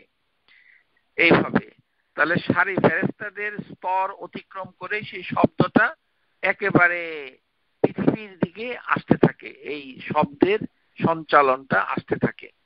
তখন ফেরেশতাদের এই যে শব্দ, এই জিনিসটা মুস্তামিআ ক্বাবলা আন ইয়ারহিয়া বিহা ইলা সাহিবি ফায়ুহরিকাহু রুব্বামা লাম ইউদরিকু হাত্তা ইয়ারমিয়া বিহা ইলা আল্লাযিনা বিআলাইহি ইলা আল্লাযিনা হুয়া আসফালু মিনহু। মানে এখানে যে জিনিসটা বোঝানো হচ্ছে, হাদিসের ভাষাটা একটু জটিল। বাংলায় যদি আপনারা বুঝতে চান সেটা হচ্ছে যে আল্লাহ তাবারক ওয়া তাআলা যখন আদেশ করেন হেভেনে, এই আদেশটা একটা শব্দে পরিণত হয়। এই শব্দে ফেরেশতারা ভয়ে মানে কাঁপতে থাকে তাদের ডানাগুলো, এবং তাদের অন্তর মানে যেটা উপে যেতে থাকে, বের হয়ে যেতে থাকে ভয়ে। এবং তখন তারা একে অপরকে বলা বলি করে যে এটা কি বলা হলো। তখন তারা জানতে পারে যেটি আল্লাহ তাবারক ওয়া তাআলা বলেছেন, যিনি হচ্ছেন আল আলিউল কবির। তারপর এই ফেরেশতাদের বিভিন্ন স্তর অতিক্রম করতে থাকে শব্দটা। এই শব্দের সঞ্চালন, ভয়েসটা মানে এই শব্দটা সাউন্ড ট্রান্সমিশন হতে হতে পৃথিবীর কাছে চলে আসে। পৃথিবীর কাছে যখন চলে আসে তখন এই শব্দটার মাধ্যমে মানে যিনি এই মানে জাদুবিদ্যা যিনি জানেন, সে এই শব্দটা থেকে কিছুটা ইঙ্গিত পায়। এই হচ্ছে কথা। হাত্তা তানতাহিয়া ইলাল আরদ, পৃথিবীতে শব্দটা চলে আসে ফাতুলকা আলা ফামিস সাহির, যিনি জাদু করেন। এখন এই ধরনের জাদুকর বাংলাদেশে আছে কিনা জানি না, কিন্তু এক সময় ছিল, থাকতেও পারে, উই ডু নট নো। কিন্তু হাদিসের ভিতরে আছে যিনি সাহের, যিনি জাদু করেন। মানে অদৃশ্যের খবর বলতে চান, কোন স্বামী কাকে তালাক দিবে, স্বামী এবং স্ত্রীর ভিতরে মানে তার অন্তর ঠিক হয়ে যাবে তদবির করলে, এই ধরনের যারা তদবির করে, সাহের জাদু করে, এরা সামহাও এটা এইভাবে তারা জানতে পারে। কিভাবে জানতে পারে? যে শব্দটা মানে আসলে জিনের কাছে আসে, তখন ওই জিন এটাকে ট্রান্সমিট করে। অন্য একটা রিওয়ায়াত এসেছে, তারপরে এটা সে যখন একটু টের পায় তখন এটার সাথে সে অনেকগুলো মিথ্যা কথা মিলিয়ে, কতগুলো মিথ্যা? 100টা মিথ্যা। ফায়ুকযিবু মাআহা মিয়াতান কাযবাতিন ফায়ুসাদ্দিকু ওয়া ইয়াকুলুন আলাম ইখবিরানা ইয়াওমা কাযা ওয়া কাযা ইয়াকুনু কাযা ওয়া কাযা ফাওয়াজাদনা হাক্কা লিকালিমাতি আল্লাতী সুমিআত মিনাস সামাই। মানে যে আমি কি তোমাকে এটা বলি নাই, এটা হবে হবে। তখন হেভেন থেকে এই ধরনের কথা আসে। এটা আরেকটি হাদিসের ভিতরে, মানে এটার ব্যাখ্যাটা যদি আপনি জানেন তাহলে জিনিসটা পরিষ্কার হয়ে যাবে। বুখারীর হাদিস, মুসলিমের হাদিস, হাদিস নাম্বার 7561, মুসলিম 2228। আয়েশা রাদিয়াল্লাহু তাআলা আনহা বলছেন যে আমাদের সমাজে মানে তখনকার দিনে নবী সাল্লাল্লাহু আলাইহি ওয়াসাল্লাম যখন জীবিত ছিলেন, আয়েশা রাদিয়াল্লাহু তাআলা বলছে যে কিছু কিছু লোক তারা ভবিষ্যৎবাণী করতে পারে, হ্যাঁ, মানে সুদসেয়ার, তারা বলে দেয় যে মানুষ তাদের কাছে জানতে চায়। কেন জানতে চায় এই প্রসঙ্গে বলা হচ্ছে যে জাহিলিয়াতের যুগে যখন মানুষের এরকম নানান ধরনের ঘটনা ঘটতো, তখন তারা কাহিন নামে এক ধরনের লোকের কাছে তারা যেত। কানু ফি জাহিলিয়াতি ইয়াতারাফাউনা ইলাল কাহিন ফিল ওয়াকাই ওয়াল আহকাম ইয়ারজুউনা ইলাল আকওয়ালাহুম। মানে জাহিলিয়াতের যুগে এই হাত দেখা গণকের কাছে, এটা ভালো বাংলা হবে, কাহিন মানে গণক। বাংলাদেশে আছে ঢাকায় যে ওই যে তোতা পাখি টিয়া পাখি দিয়ে আপনার ভাগ্য পরীক্ষা করে, অথবা যারা হাত দেখে, অথবা গণক, যারা আপনার ভবিষ্যৎ বলে দিবে, এদের কাছে মানুষ জাহিলিয়াতের যুগে, অন্ধকার যুগে তারা তাদের কাছে যেত। কিন্তু নবী সাল্লাল্লাহু আলাইহি সাল্লাম নবী হিসাবে আসার পর এটা বন্ধ হয়ে গেছে। ওয়াকাদ ইনতাকাআতাল কাহিনা বিল বু'সিল মাহমুদিয়া, নবী সাল্লাল্লাহু আলাইহি ওয়াসাল্লাম আসলো তখন এটা বন্ধ হয়ে গেল। কিন্তু তারা তারপরেও কিছু কিছু কথা বলতো, এই গণকরা চুপি চুপি বলতো, এবং তাদের কিছু কথা সত্য হয়ে যেত। এটা আজও হয়, এখনো হয়। গণকের সব কথা সত্য হয় না, কিন্তু কিছু কিছু কথা তার সত্য হয়ে যেতে পারে। এটা কেন হয়? আয়েশা রাদিয়াল্লাহু তাআলা আনহা এটা জিজ্ঞাসা করছেন। আন আয়েশা রাদিয়াল্লাহু তাআলা আনহা قالت سأل উনাস নবী সাল্লাল্লাহু আলাইহি সাল্লাম আলাল কুহান, যে আমি গণকদের সম্পর্কে নবী সাল্লাল্লাহু আলাইহি সাল্লামকে জিজ্ঞাসা করেছি, যে কিছু মানুষ গণকদের কাছে গিয়ে জিজ্ঞাসা করে। তো নবী সাল্লাল্লাহু আলাইহি সাল্লাম বলছেন, ইন্নাহুম লাইসু বিশাইইন, এরা কিছুই না, মানে এদের কথা তোমরা পাত্তা দিও না। উনি উড়িয়ে দিলেন। তখন তিনি বললেন, ফাকালু ইয়া রাসূলুল্লাহ ফাইন্নাহুম ইউহাদ্দিসুনা বিশাইইন ইয়াকুনু হাক্কান, যে তারা অনেক সময় গণকরা এমন কথা বলে যে কখনো কখনো এটা ঠিক হয়ে যায়, যে আসলেই তো গণক বলেছে যে তার চাকরি হবে, আসলেই তো গণক বলেছে। আমি জানি যে বাংলাদেশের একজন রাষ্ট্রপতি, তার নামটা আমি বলছি না, তাকে এক লোক হাত দেখে, কপাল দেখে, আর কি কি দেখছে, পা, হাত পা, মাথা, মুখোমুখি কি দেখে বলে যে আপনি বাংলাদেশের প্রেসিডেন্ট হবেন। তো পরে ওই ভদ্রলোক বাংলাদেশের প্রেসিডেন্ট ছিল, পরে মনে হয় ইন্তেকাল হয়েছে, আল্লাহ তাকে ক্ষমা করুক, আল্লাহ মাগফিরাল্লাহু ওয়ারহামহু। তো উনি গণককে অনেক টাকা পয়সা দিয়েছে, কিন্তু ওনার তো ঈমানটা চলে গেছে। এটা যারা বিশ্বাস করে, যারা এটা বলেছে আমার কাছে, তাদেরও ঈমান নাই। মানে ও জানলো কেমনে যে উনি রাষ্ট্রপতি হবে? মানে যদি কোনো রাজনৈতিক ভবিষ্যৎবাণী না হয়ে থাকে, শুধু কপাল দেখে, চুল দেখে, হাত দেখে এই প্রেডিকশন করাটা হচ্ছে গণক। মানে এটা হচ্ছে আল কাহিন, কাহিন বলে হাদিসের ভাষায়। তো এদের কথা অনেক সময় সঠিক হতে পারে। কেন হতে পারে? নবী সাল্লাল্লাহু আলাইহি সাল্লাম তিনি ব্যাখ্যা করছেন, তিলকা কালিমাতুন মিনাল হাক্কি ইয়াখতাফু আল জিন্নি ফায়ুকরিকাকুহা, যে জিন ওই কথাটাকে ছিনিয়ে নেয়। মানে আসসামা আদ-দুনিয়া, জিন মানে হেভেন অফ দ্য ওয়ার্ল্ড, যে সর্বনিম্ন হেভেন, 7টা হেভেন আছে, তো যে হেভেনটা পৃথিবীর হেভেন, আসসামা আদ-দুনিয়া, পৃথিবীর হেভেন, তার একটা প্রান্তে গিয়ে জিন এই কথাটাকে প্রথমে ছিনিয়ে আনে। এটা এই কথাটা, কোন কথাটা? যে কথাটা ফেরেশতাদের মাধ্যমে নিচের দিকে আসতে ছিল। তিলকা কালিমাতুন মিনাল হাক্কি ইয়াখতাফুহা আল জিন্নি, তাহলে জিনের একটা কর্মকাণ্ড এখানে চেইন অফ অ্যাকশনে চলে আসছে, যে জিন কিছুটা এখানে কাজ করে। তাহলে জিন যখন এদের কাছ থেকে এই খবরটা, এই সাউন্ডের মাধ্যমে যে ইনফরমেশনটা ট্রান্সমিশন হচ্ছে, জিন যখন এটাকে ছিনিয়ে নেয়, তখন জিন আরেকটা শব্দ করে, জিন একটা শব্দ করে, এই জিনের শব্দটা তার কানে গিয়ে পৌঁছায়। কার কানে? ওই যে গণক, তার কানে। উজুনি ওয়া ইলাইহি, কিরকম শব্দ? কারকারাতিল দাজ্জাজা, মানে মোরগ যেরকম চুপ করে থাকলে, মোরগের গলায় দেখেছেন কর কর করে একটা শব্দ করে কর কর কর কর, এটা হাদিসের ভাষায়ও বলা হচ্ছে কারকারা, কর কর কর কর কর। তো এটার অর্থ কি?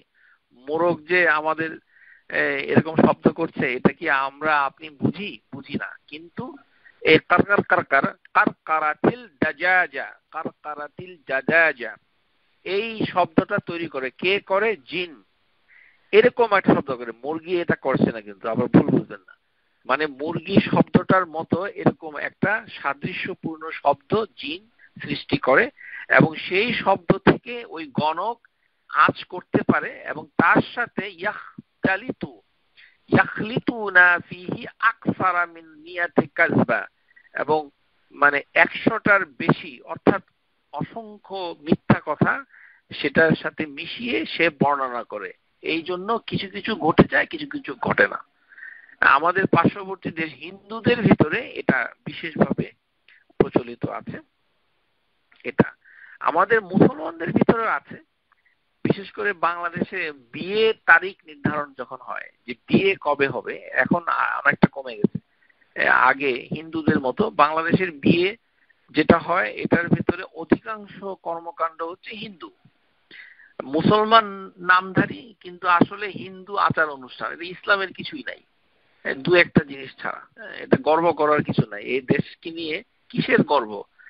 ইসলামের কোনো বিধিবিধানের কোনো পাত্তাই নাই। দেশীয় সংস্কৃতির মানে দাবিধার পরাকাষ্ঠা, মানে দেশ দেশ করতে করতে বিয়ে একটি ধর্মীয় অনুষ্ঠান। কেননা আপনার বিয়ে হিন্দুর বিয়ে একরকম হবে না। কারণ আপনি নবী সাল্লাল্লাহু আলাইহি সাল্লামকে রাসূল হিসেবে মেনেছেন, আর আল্লাহ হচ্ছেন বিধানদাতা, তিনি দ্বীন ইসলাম পাঠিয়েছেন। তো তার মাধ্যমে আপনার জীবনের একটা গুরুত্বপূর্ণ ঘটনা চালিত হবে, এটাই স্বাভাবিক। আর হিন্দু, ওর তো কোনো রাসূল নেই, ওর জন্য কোনো আল কোরআন নেই, কোনো সুন্নাহ নেই, সুতরাং সে সংস্কৃতির অনুসরণ করতে পারে, আপনি আমি সেটা করতে পারি না। যাই হোক, তো বিয়ের তারিখ দেখার সময় তখন বলে যে পঞ্জিকা দেখে একটা তারিখ নির্ধারণ করেন যেটা শুভ হবে। শুভ, এই যে শুভ, আবার করে কি, ওই মেয়েটাকে নিয়ে পাত্রী অথবা পাত্রকে নিয়ে হাত দেখানোর লোকের কাছে যায়। বাংলাদেশে ছিল মহাজাদক। মহাজাদক নামে এক মুসলিম ব্যক্তি ছিলেন, তিনি আগে এক সময় হাত দেখতেন, দৈনিক ইত্তেফাকে রাশিফল বর্ণনা করতেন। ওই ব্যবসা তিনি ছেড়ে দিয়ে এখন কোয়ান্টাম চিন্তা কেন্দ্র খুলেছেন, এবং এই কোয়ান্টামের মাধ্যমে মানুষের ইমানের 12টা বাজিয়ে দিচ্ছেন। এর একটা ব্রাঞ্চ নিউ ইয়র্কে আছে।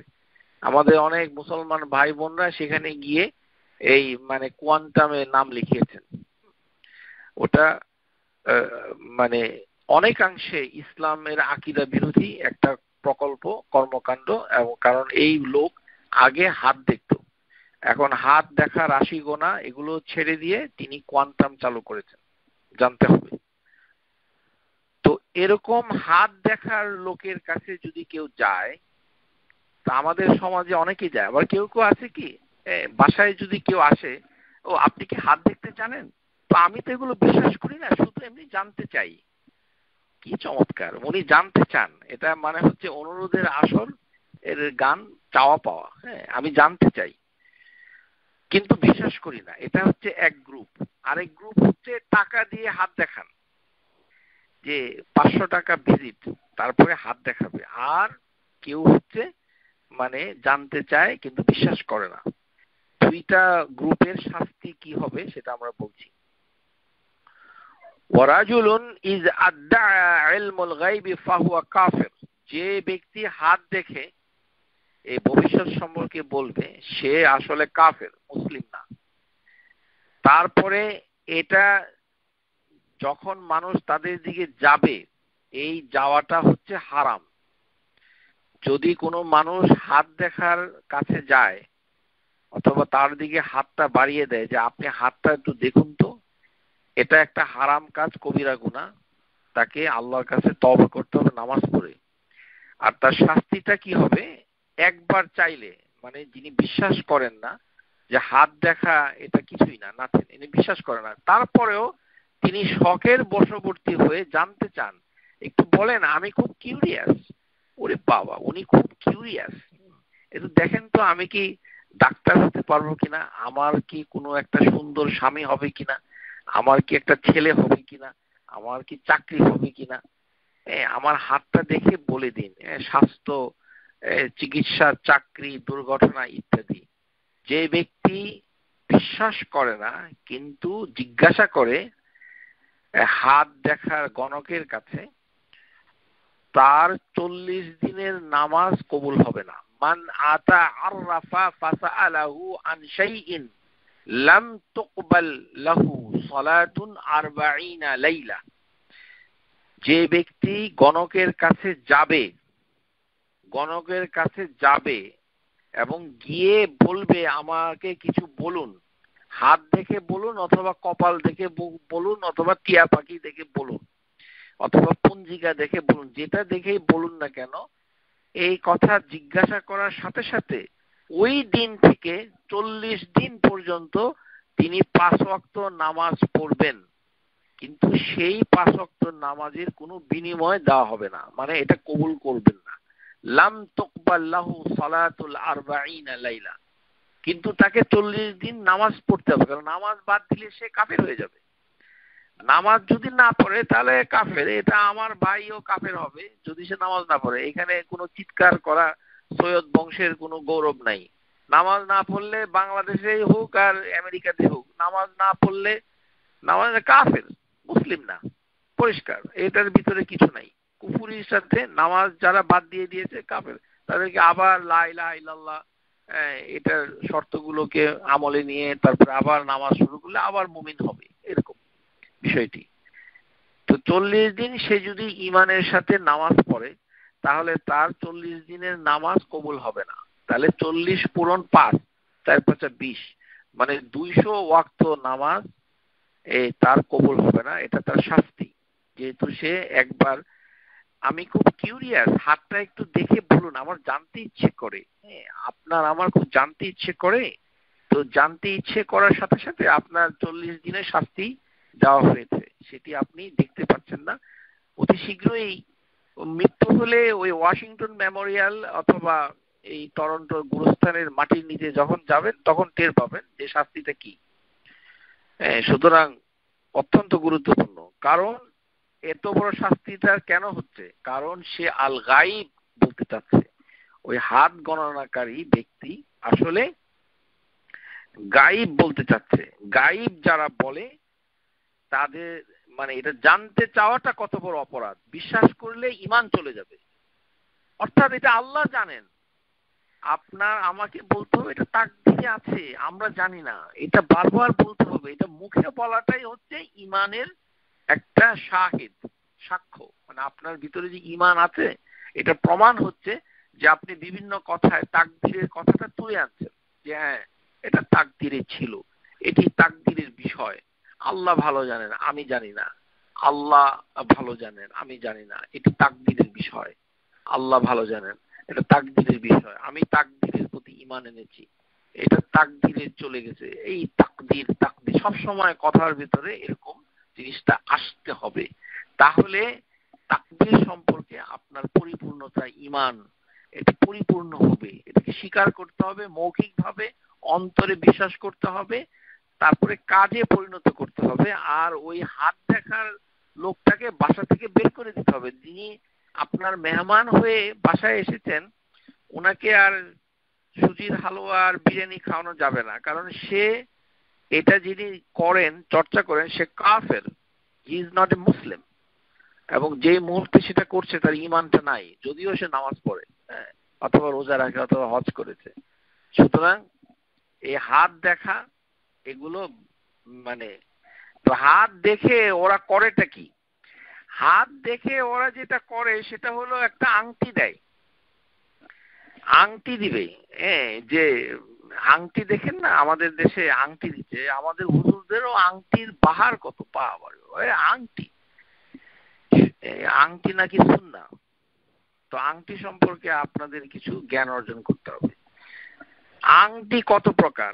আংটি হচ্ছে 8 প্রকার। আংটি সম্পর্কে আমরা কিছুটা জেনে নেই। যারাদের ইন্টারেস্ট আছে জানার জন্য, কারণ এগুলো কখনোই আপনি কিনে ব্যবহার করবেন না, তাহলে আপনার ঈমান নষ্ট হয়ে যাবে। গোমেদ, অ্যাকোয়ামেরিন, হীরা, পান্না, মুক্তা, রুবি, নীলা, প্রবাল, 8 প্রকার। এটা বাংলাদেশের মার্কেটের থেকে বলছি। অ্যাকোয়ামেরিন হচ্ছে স্বামী স্ত্রীর ভিতরে গন্ডগোল লাগানোর জন্য অথবা মিল মহাব্বত সৃষ্টি করার জন্য। তারপরে গোমেদ, হীরা, পান্না, এগুলো স্বাস্থ্য ভালো থাকে, চাকরি ভালো থাকে, দুর্ঘটনা হয় না, স্বামী স্ত্রীর মিলন হয়, এই হয় সেই হয়, বাচ্চা হয়, আকাশ থেকে কাঁঠাল পড়ে, এই ধরনের, এটা করলে এই চাকরি নষ্ট হয় না, এরকম বাহারি এই রুবি, নীলা, প্রবাল, মুক্তা, পান্না, হীরা, গোমেদ, অ্যাকোয়ামেরিন, এই ধরনের পাথর দিয়ে আংটি যারা পরেন তারা শিরক করছেন। শিরক, এটা শিরক। এই পাথরের মাধ্যমে কি হচ্ছে, তার দুঃখ, ভালোবাসা, আয়ু, তারপরে স্বাস্থ্য, তারপরে দুর্ঘটনা প্রতিরোধ হচ্ছে। এটা তারা বিশ্বাস করে, এই কারণে আংটিগুলো পরে। আকিক পাথর, আপনার কোনো পাথরের আংটি পরার দরকার নাই। মানে এত পাথর নিয়ে আপনি এত অস্থির হচ্ছেন, পাথর আপনাকে কি করবে? পাথরের আংটি নিয়ে কি করছেন? সুতরাং আংটি বাদ। আংটি ব্যবহার করা বৈধ, ভালো করে শুনুন। আংটি যদি কেউ ব্যবহার করে, মেয়েরা স্বর্ণের আংটি পরতে পারবে, ছেলেরা রূপার আংটি পরতে পারবে, কিন্তু আংটি ব্যবহার করা সুন্নাহ নয়, এটা সুন্নত না। রাসূলুল্লাহ সাল্লাল্লাহু আলাইহি সাল্লাম ব্যবহার করেছেন, কারণ তাকে জানানো হয়েছিল যে আংটি দিয়ে তাকে একটা সিল মারতে হবে, কেননা তিনি চিঠি লিখতেন রোমান বাদশার কাছে অথবা পারস্যের বাদশার কাছে অথবা নাজ্জাশীর কাছে। সেই চিঠিতে তিনি মোহর মেরে দিতেন রাসূলুল্লাহ মুহাম্মাদুন রাসূলুল্লাহ, এরকম আংটিতে ওই কথাটা খোদাই করা ছিল, সেটা দিয়ে তিনি স্ট্যাম্প করে দিতেন। এটা একটা স্ট্যাম্প। তো আপনি আমি কি ধরনের মানে চিঠিপত্র লিখি? আমরা কি কোনো রাষ্ট্রপতি, না মহিলা রাষ্ট্রপতি, না পুরুষ রাষ্ট্র? আপনার তো আংটির দরকার কিসের? তো আংটি ব্যবহার করা সুন্নত নয়, কিন্তু মুবাহ, বৈধ। এটা ব্যবহার করলে আপনার কোনো সওয়াব হবে না, গুনাহ হবে না। মানে আংটি যদি আপনি চান ব্যবহার করতে পারেন, শুধুমাত্র সৌন্দর্যের জন্য। যেই পাথর ব্যবহার করবেন সেটা যদি সুন্দর লাগে, ভালো লাগে, ব্যবহার করতে পারেন, সেই পাথরের যত দামি হোক না কেন। কিন্তু সৌন্দর্য ছাড়া অন্য কোনো উদ্দেশ্যে যদি ব্যবহার করেন, যে এই পাথর দিলে আপনার স্বামীর সাথে মনোমালিন্যটা কম হবে, দুর্ঘটনা কম হবে, ছেলে মেয়ে হবে, বিয়ে হবে ইত্যাদি, তাহলে এটা শিরক। তাহলে আংটি ব্যবহার করা, স্বর্ণের আংটি ছেলেদের জন্য হারাম, মেয়েদের জন্য হালাল। ওই ছেলে যদি ছোট বাচ্চা হয় তারপরেও তাকে স্বর্ণের কিছু দেওয়া যাবে না, পিরিয়ড। ঠিক আছে? এখন আংটিটা কোথায় পড়ে? রাসূলুল্লাহ সাল্লাল্লাহু আলাইহি ওয়াসাল্লাম আংটি ছিল কনিষ্ঠ আঙ্গুলে। আর আগে কনিষ্ঠ বলতে তো হাতের 5 আঙ্গুলের বাংলা নাম কি? কে বলতে পারবেন? বৃদ্ধাঙ্গুলি, তর্জনী, মধ্যমা, অনামিকা, কনিষ্ঠা, এই হচ্ছে হাতের 5টি আঙ্গুল। বাংলা, এটা বাংলা ভাষা, যেটা যে ভাষার জন্য আপনি এত আনচান করেন। 5টা আঙ্গুলের নাম বলতে পারবেন বাংলাতে? বৃদ্ধা আঙ্গুলি, তর্জনী, মধ্যমা, অনামিকা, কনিষ্ঠা। ইংরেজি বৃদ্ধাঙ্গুলি মানে থাম, তর্জনী মানে ইন্ডেক্স, ইংল্যান্ডে বলে ইন্ডেক্স, আমেরিকাতে বলে পয়েন্ট, মধ্যমা মিডল ফিঙ্গার, অনামিকা হচ্ছে রিং ফিঙ্গার, আর ছোটটা হচ্ছে পিঙ্কি অথবা লিটল ফিঙ্গার। আরবি ভাষায় থাম হচ্ছে ইবহাম, আর তর্জনী হচ্ছে সাব্বাবা, আর মধ্যমা হচ্ছে উসতা, আর অনামিকা হচ্ছে বনসুর, আর কনিষ্ঠা রিং মানে পিঙ্কি লিটল ফিঙ্গার হচ্ছে খুনসুর। তাহলে বনসুর, খুনসুর। তাহলে আপনি যদি কোনো আংটি পরেন, তাহলে আপনাকে সেটা, নবী সাল্লাল্লাহু আলাইহি সাল্লাম আংটি পরতেন কোন আঙ্গুলে? কনিষ্ঠ আঙ্গুলে, সেটা হচ্ছে খুনসুর। আনাস বিন মালিক রাদিয়াল্লাহু আনহু তিনি বলছেন, ফা ইন্নী লিআরাউ বারাকিহা ফি খিনসরি বারিকাহু ফি খিনসরি, যে নবী সাল্লাল্লাহু আলাইহি ওয়াসাল্লামের যে কনিষ্ঠ আঙ্গুল অর্থাৎ কানি আঙ্গুল, বাংলা চলতি ভাষায় কানি আঙ্গুলের আংটিটা ঝকমক করছিল। তার মানে কানি আঙ্গুলে নবী সাল্লাল্লাহু আলাইহি ওয়াসাল্লাম আংটি পরতেন। কোন হাতে পরবেন? ডান হাতেও পরতে পারেন, বা হাতেও পরতে পারেন, ইচ্ছা। কারণ ডান হাতেরও দলিল আছে, বা হাতে পড়েছেন সেটারও বর্ণনা বেশি আছে, কিন্তু অধিকাংশ স্কলার গিয়েছেন বামের দিকে, মানে বা হাতে পড়তেন। আবার কিছু স্কলার গিয়েছেন ডান হাতের দিকে। তো এটা আপনার ইচ্ছা, ডান হাতেও পড়তে পারেন, বা হাতেও পড়তে পারেন, এটাতে কোনো সমস্যা নাই। কিন্তু কানি আঙ্গুলে নবী সাল্লাল্লাহু আলাইহি ওয়াসাল্লাম পড়তেন, আপনি যদি পড়তে চান এটার জন্য আপনার জন্য ভালো। কিন্তু রিং ফিঙ্গার মানে ওই যে বনসুর অনামিকা অর্থাৎ রিং ফিঙ্গার, এখানে যে আংটি যেটা পরানো হয় বিয়ের সময়, যে আংটিটা দেয় ওটাকে আরবিতে বলা হয় দিবলা, ওয়েডিং রিং, দিবলা লিল খিতাব। এটা ইসলামের বিধান নয়, ভালো করে শুনে রাখুন। ওয়েডিং রিং এটি ইসলামের কোনো বিধান নয়। ইসলামে নবী সাল্লাল্লাহু আলাইহি ওয়াসাল্লাম কখনোই বলেন নাই যে বিয়ে করার সময় তুমি যখন প্রস্তাব দাও তখন একটা রিং পরাও, এরকম না। This is wrong. এটা যদি উদ্দেশ্য হয় যে এই আংটির মাধ্যমে স্বামী স্ত্রীর মধ্যে মিলন হবে, ভালো, তাদের ভিতরে ভালোবাসার সৃষ্টি হবে, ঝগড়াঝাটিটা কমে যাবে, এই আংটির বদৌলতে এটা হবে, তখন এটা ব্যবহার করা হারাম। এটা ওয়েডিং রিং ব্যবহার করা হারাম যদি এরকম করে কেউ ব্যবহার করতে চায়। এটা সম্পর্কে স্কলাররা মোটামুটি একমত। শেখ আলবানী এবং শেখ আল উসাইমিন রাহিমাহুল্লাহুমা তাআলা তারা সবাই বলে গেছেন যে ওয়েডিং রিং দিবলা লিল খাতিব লা ইয়াজুজ, এটি ব্যবহার করা মুসলমানদের জন্য জায়েজ নয়, বৈধ নয়। কারণ তারা মনে করেছেন যে এই ওয়েডিং রিং অথবা প্রপোজাল রিং এটার মাধ্যমে স্বামী স্ত্রীর মধ্যে ভালোবাসা সৃষ্টি হবে, এই বিশ্বাস যদি তাদের থাকে তখন এটা খারাপ। যেমন কেউ বলল যে আমার স্বামী তো রিংটা খুলে রেখে দিয়েছে, অর্থাৎ সে আমাকে আর ভালোবাসে না। তো এরকম যদি বিশ্বাস হয় তখন হবে শিরক। আর এই ধরনের কোনো বিশ্বাস যদি না থাকে, যে এমনি সৌন্দর্যের ক্ষেত্রে আংটি দিচ্ছে, তখন ইনশাআল্লাহ হয়তো কোনো সমস্যা না হতে পারে। আমি এই বিষয়ে আপনাদেরকে কোনো ফতোয়া দিতে পারছি না বলে দুঃখ প্রকাশ করছি, কারণ স্কলাররা বলেছেন যে এটা যাবে না। তবে স্কলারদের যে কথাটা সেটা হচ্ছে যে এটা শিরিক হলে তখন বৈধ নয়, কিন্তু শিরিক না হলে এমনি সাধারণভাবে আংটি পরা যায়, ছেলেও পরতে পারে, মেয়েও পরতে পারে, সমস্যা নেই। তো আঙ্গুলের ক্ষেত্রে কানি আঙ্গুলে দেওয়াটাই হচ্ছে ভালো। ওই রিং ফিঙ্গারটা মানে অনামিকা অথবা বুনসুর এটা বর্জন করাটা বেটার, কারণ এটা খ্রিস্টানদের থেকে এসেছে। খ্রিস্টান শেখ আলবানী রাহিমাহুল্লাহ তার বিখ্যাত কিতাব আদাবুজ জিফাফ, তিনি সেখানে প্রমাণ করেছেন যে রিং ফিঙ্গারে আংটি পরানোর ঐতিহ্যটা এসেছে খ্রিস্টানদের থেকে। সুতরাং একজন মুসলিম খ্রিস্টানদের ঐতিহ্যটাকে বর্জন করবে, এটাই কাম্য। আশা করি বুঝতে পেরেছেন।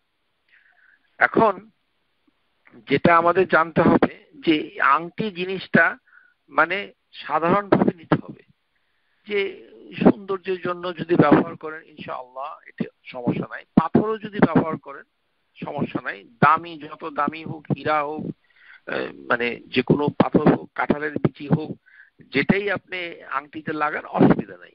কিন্তু এটা দিয়ে কোনো কারণ অনুসন্ধান করা বৈধ নয়, শিরিক হবে এটা।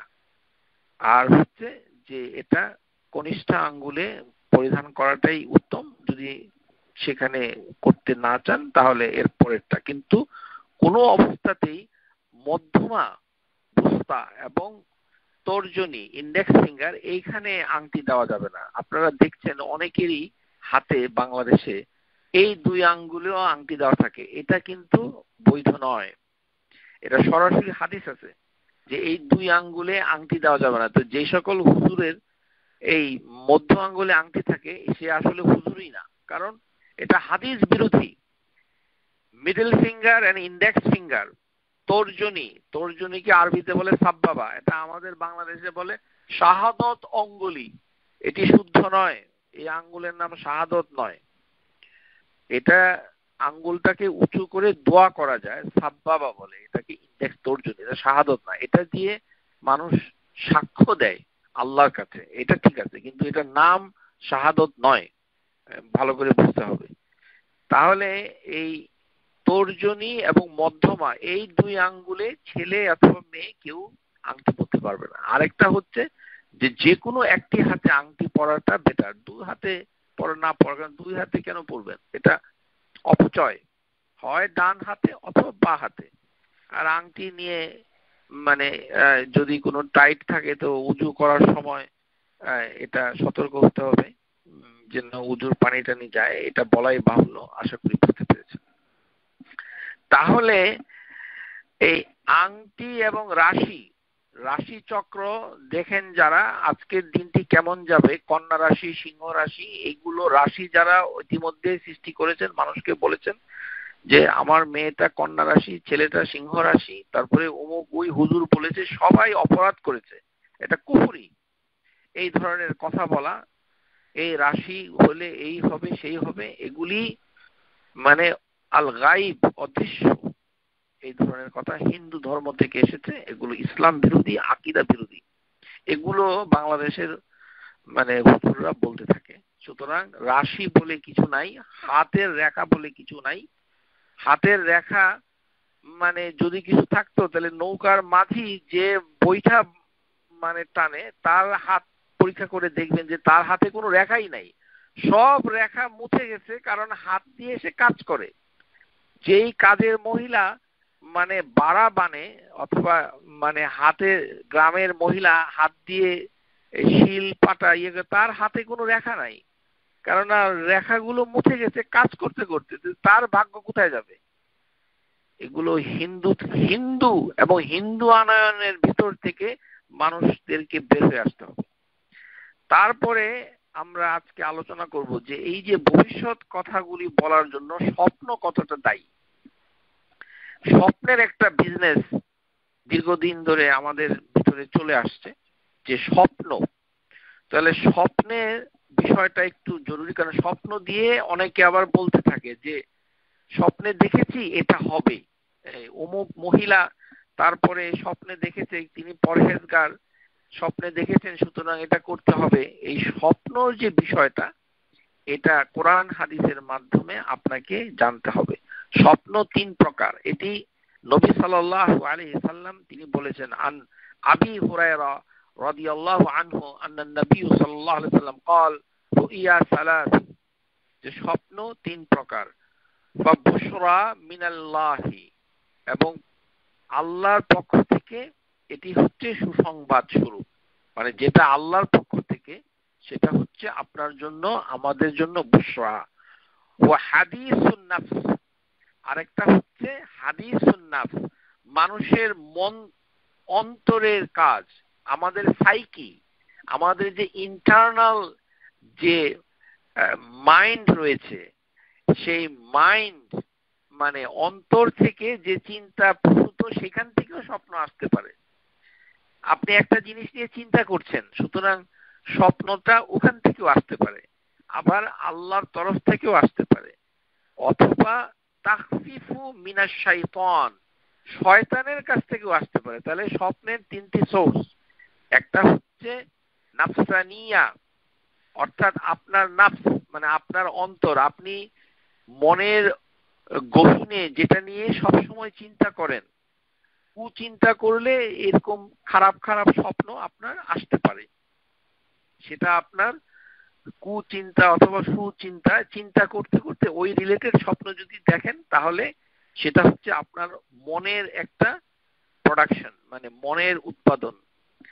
আবার শয়তান আপনাকে ভয় দেখানোর জন্য স্বপ্ন দেখাতে পারে, তাকফিফু মিনাশ শাইতান। আরেকটা হচ্ছে বুশরা মিনাল্লাহি তাআলা। তাহলে স্বপ্ন তিন প্রকার, একটা হচ্ছে রাব্বানিয়া মানে আল্লাহর পক্ষ থেকে, একটা হচ্ছে নাফসানিয়া নফসের থেকে, আরেকটি হচ্ছে শয়তানিয়া শয়তানের পক্ষ থেকে। কিন্তু আমরা কোনটা কোথা থেকে এটা বলার জ্ঞান সাধারণ মানুষের নাই। فإن رأى أحدكم رؤيا تعجبه فليقص إن شاء وإن رأى شيئا يكره فلا يقصه على أحد وليقم يصلي। তাহলে স্বপ্ন যখন মানুষ দেখবে তখন সে যদি সেই স্বপ্নটা পছন্দ করে তাহলে সে যাকে ইচ্ছা, যার তার মন চায় তার কাছে সেটা বলতে পারে। আর যদি সে স্বপ্নটাকে অপছন্দ করে তাহলে এটা কাউকে বলবে না। সে কি করবে? সে শোয়া থেকে উঠবে এবং নামাজ পড়বে। এটা হচ্ছে ইয়াকসুহু আলা আহাদিন ওয়াল ইয়াকুম ইউসাল্লি, অর্থাৎ সে দাঁড়াবে এবং নামাজ পড়বে। তাহলে স্বপ্ন যদি আপনাকে ভয় দেখায় তখন সেই স্বপ্ন দেখে আপনাকে কাউকে আপনি বলবেন না এবং কি করবেন? উজু করে নামাজ পড়বেন। এই নামাজের কোনো আলাদা নিয়ত নাই, মানে এটা একটা নামাজ, রাতের নামাজ দুই করে আল্লাহু আকবার পড়তে থাকবেন এটা।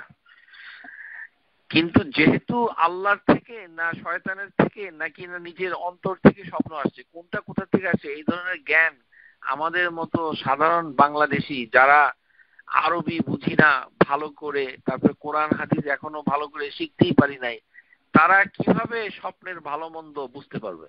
এটা মানে একটা মানে পাগলামি, বাতুলতা মাত্র। এটাকে কোনোভাবেই ভালো দেখলেও বলার দরকার নাই, খারাপ দেখলেও বলার দরকার নেই। Forget it. এই স্বপ্নের বিজনেসে আপনারা যাবেন না, কারণ স্বপ্ন একটা ডেঞ্জার এরিয়া। ওখানে গেলে একটা যে কোনো সময় আপনি সীমারেখা অতিক্রম করবেন এবং গায়েব বলে ফেলবেন, আর গায়েব বললে আপনার ঈমান থাকবে না।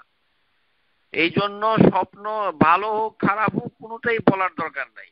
আলহামদুলিল্লাহ রাব্বিল আলামিন।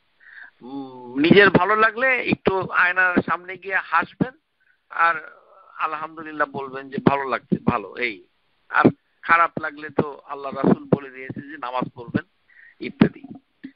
কারণ স্বপ্নটা হচ্ছে যে এগুলো বলা বলি যে কারো বলার দরকার নেই। আল্লাহ তাবারক ওয়া তাআলা এই কারণে মানে তিনি সূরা ইউসুফে মানে ইয়াকুব আলাইহিস সালাম এর পুত্র যখন স্বপ্ন দেখেছিল,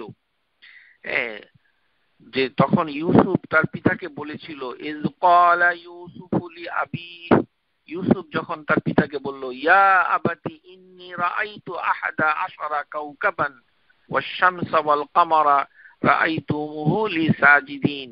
হে আমার পিতা, আমি তো দেখেছি স্বপ্নে 11টি নক্ষত্র, সূর্য চন্দ্রকে দেখেছি তাদেরকে আমার প্রতি সিজদা অবনত অবস্থায়।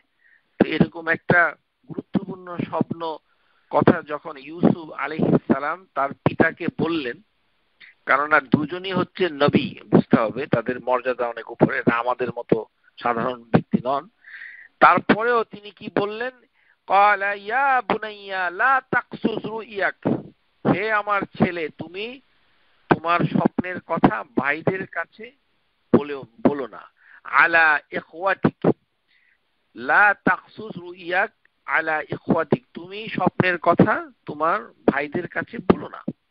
অর্থাৎ স্বপ্নের কথা মানে বলা যায় যদি তার শরীয়তের জ্ঞান থাকে, মানে বিশিষ্ট জ্ঞানী ব্যক্তি যারা স্বপ্নের ব্যাখ্যা মানে ভালোভাবে হাদিসের দলিল দ্বারা জানে, তাদের কাছে বললে হয়তো কিছুটা ইঙ্গিত পাওয়া যেতে পারে।